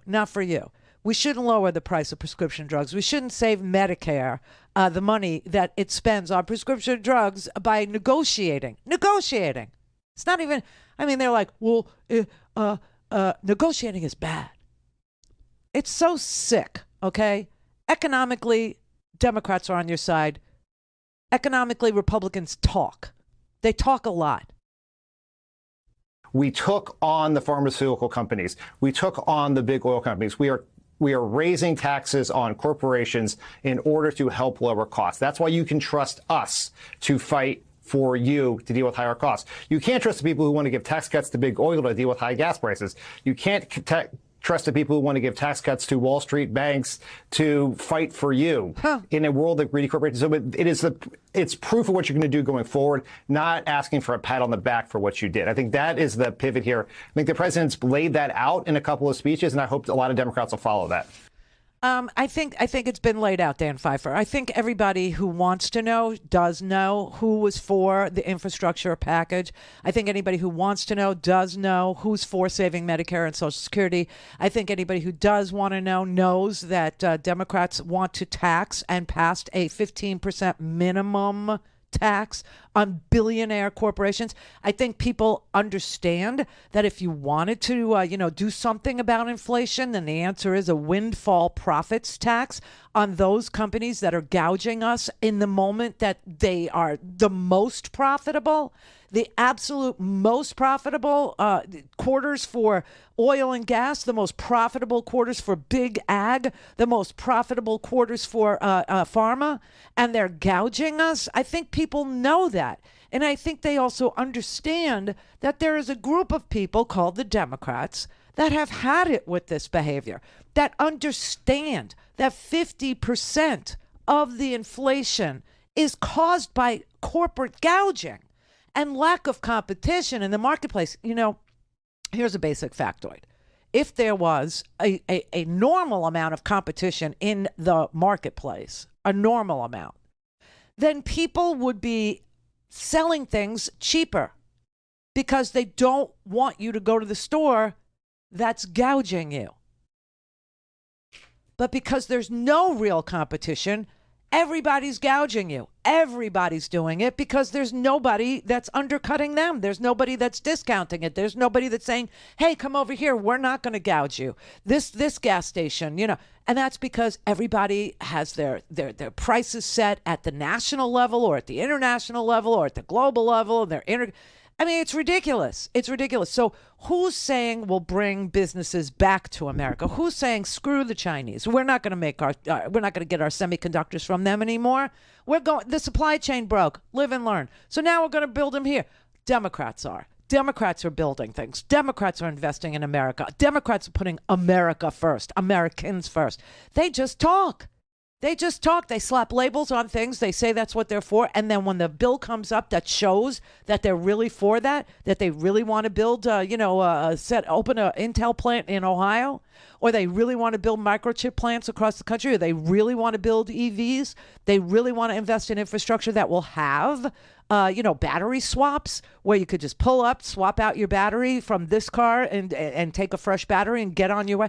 No, that is not the Republicans. They deny that there's a need for any of these businesses.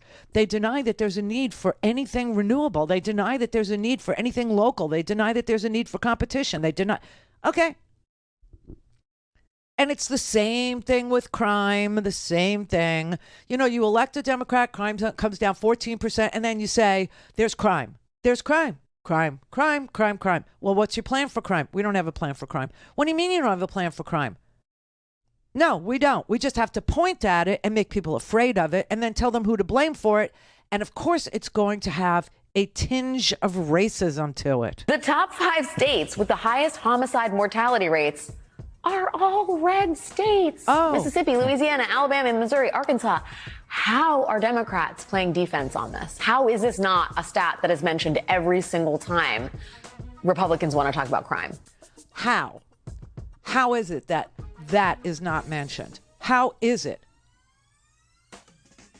that violent crime is through the roof in states that are governed by Republicans? And states like New York that are governed by Democrats have a reduction in crime and are trying to do something about gun crime, are trying to do something about background checks, are trying to do something about mental illness, trying to find out who is actually suffering.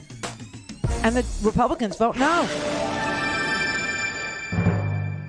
This is the Randi Rhodes Show. To speak with Randi, dial 561-270-3844. That's 561-270-3844. This has been the Republicans. This is their break glass issue in every election. It goes back to the Willie Horton ad in 1988. They did it against Barack Obama. Trump tried it in 2020. Of course, they're doing here. And as you said in your opening, it's crime is the topic, but it's a proxy for race. There's a lot of racially coded language here. A lot of it's pretty explicitly racist. And so the way Democrats should handle this, and some campaigns like the Fetterman campaign have done this very well, is to take it on, to state what you are for. That you have fought crime in your previous job. You will fund responsible, accountable policing. And then what you do is you pivot, because the trap in all of these things is something President Obama used to say is you don't play their game, you call out their game. So now talk about why they are trying to use crime to scare you, to distract from their extremist agenda that wants to infringe on your personal freedoms, cut your Medicare, cut taxes for corporations. And so you have to take it on, state what you were for. Do not let them incorrectly and inaccurately frame Democrats as being soft on crime. Call them out. And in some states, as you point out, you can do that very aggressively against the Republicans who have overseen steep increases in crime over the last couple of years. Right. And the head of the Republican Party, the leader of the Republican Party, is the world's largest criminal. Everybody loves to forget that Donald Trump is such a freaking provable, demonstrable criminal.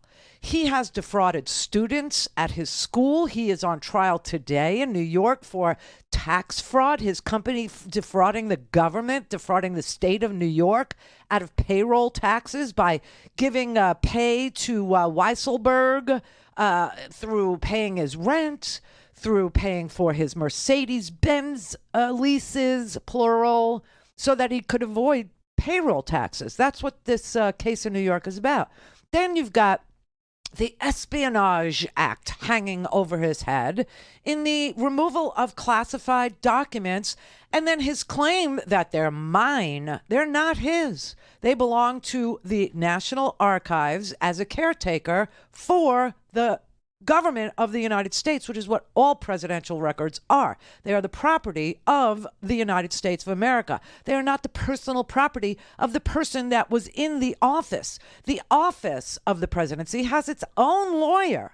Okay, that is the White House counsel. The White House counsel is not Trump's lawyer. Don McGahn was not Trump's lawyer, although Don McGahn behaved as if he was, Leonard Leo's personal lawyer. He behaved as if he was the Supreme Court's personal attorney, and he was going to select from a list the, Opus Dei creatures for nomination and confirmation to the United States Supreme Court. That's what McGahn used his time as the White House counsel to do. But he was supposed to be there defending the White House, the office of the presidency, which, of course, he did not do. Donald Trump is a criminal. And I want to know, why is it that every single time Republicans bring up crime, not only is their record on crime in the red states horrendous, not only is crime through the roof in rural America because it's awash in guns and drugs, and alcoholism and other, deaths of despair. Not only is that happening, but that the leader of the Republican Party is the criminal in chief. He is the person who sets the bar for what is and what isn't criminal behavior. The guy, his followers are criminals.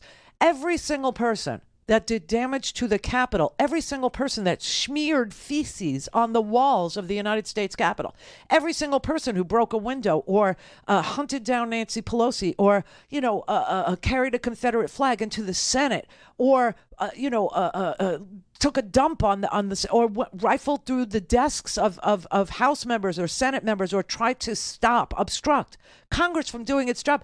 They're all criminals, every single one of them. Even people that weren't there that day, like the Oath Keepers, Stuart Rhodes. Little Stewie there has been charged with seditious conspiracy. You know what that means? That he was involved in a conspiracy to overthrow his own government. You understand what I'm saying to you? The Proud Boys too. And you know where the Proud Boys are? You know what you know what they're doing?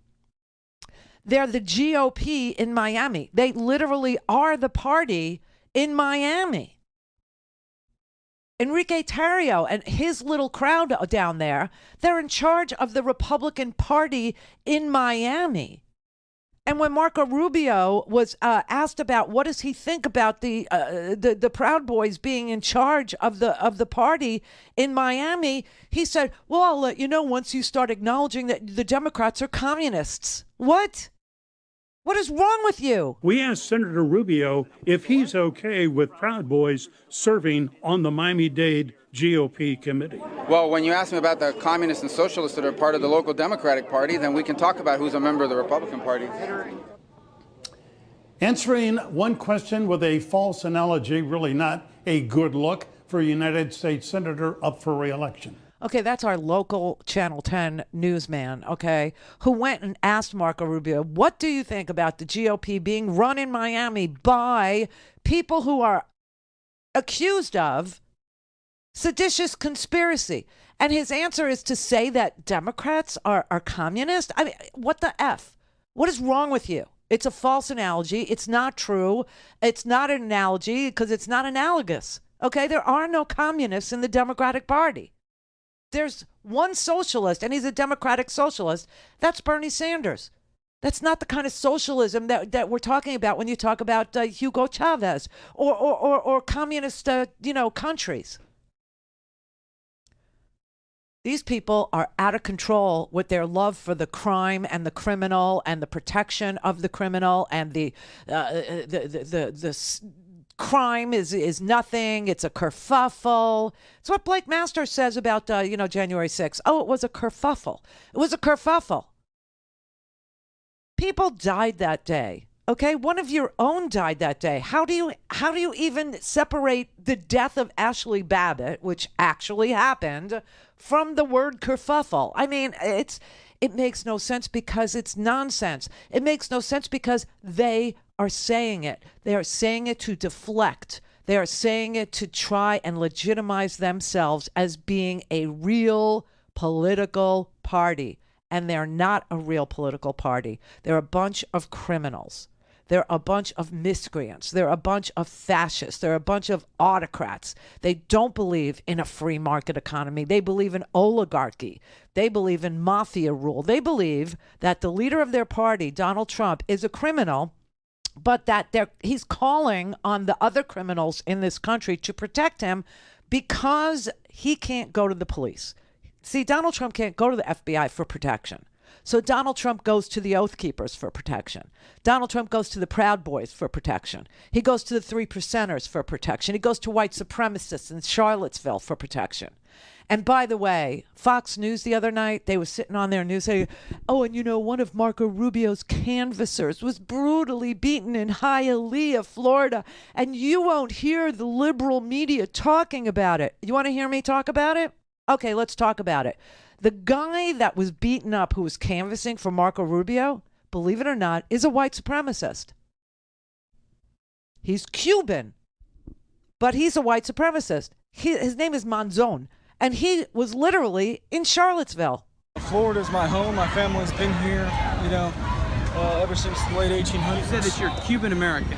That's correct. Do you think that, but you weren't here during the Civil War, though? Your family. He's standing here with the Confederate flag. Is that this is the South. This is the South. Everybody that moves here needs to conform to the South. That's it. This is federal occupied Dixie. And what do you think that? Federal so when you say occupied conform to the Dixie. South, what does that mean to you? It means basically to integrate to your surroundings. People should appreciate the land they live in. People should learn the culture and learn the language, and also the symbols, and learn to respect those symbols that were there before them, and the people that were there before them that formed that culture and that country. Do you think that the South would have been welcoming of your family at that time? Oh, absolutely. As a matter of fact, I do have one great uncle that actually lived in the South during that time. He's buried in New York, however, but he lived in South Carolina, in Charleston. Historical records point that out, anyways. I saw you almost got into a fight with that guy. I wasn't going to attack him because I would have known the implications for myself. Okay. However, I did dare him to attack me, and if he wants to, that's his problem. That's the guy. That's the guy that they say was brutally attacked. Guy is a known white supremacist, and he was canvassing in a very Republican neighborhood in Hialeah. And the guy who attacked him he's in jail, just so you know. But this guy is a notorious white supremacist, and he was canvassing for Marco Rubio. And that's the real story about Marco Rubio's canvasser. He was attacked because everyone knows he's a white supremacist.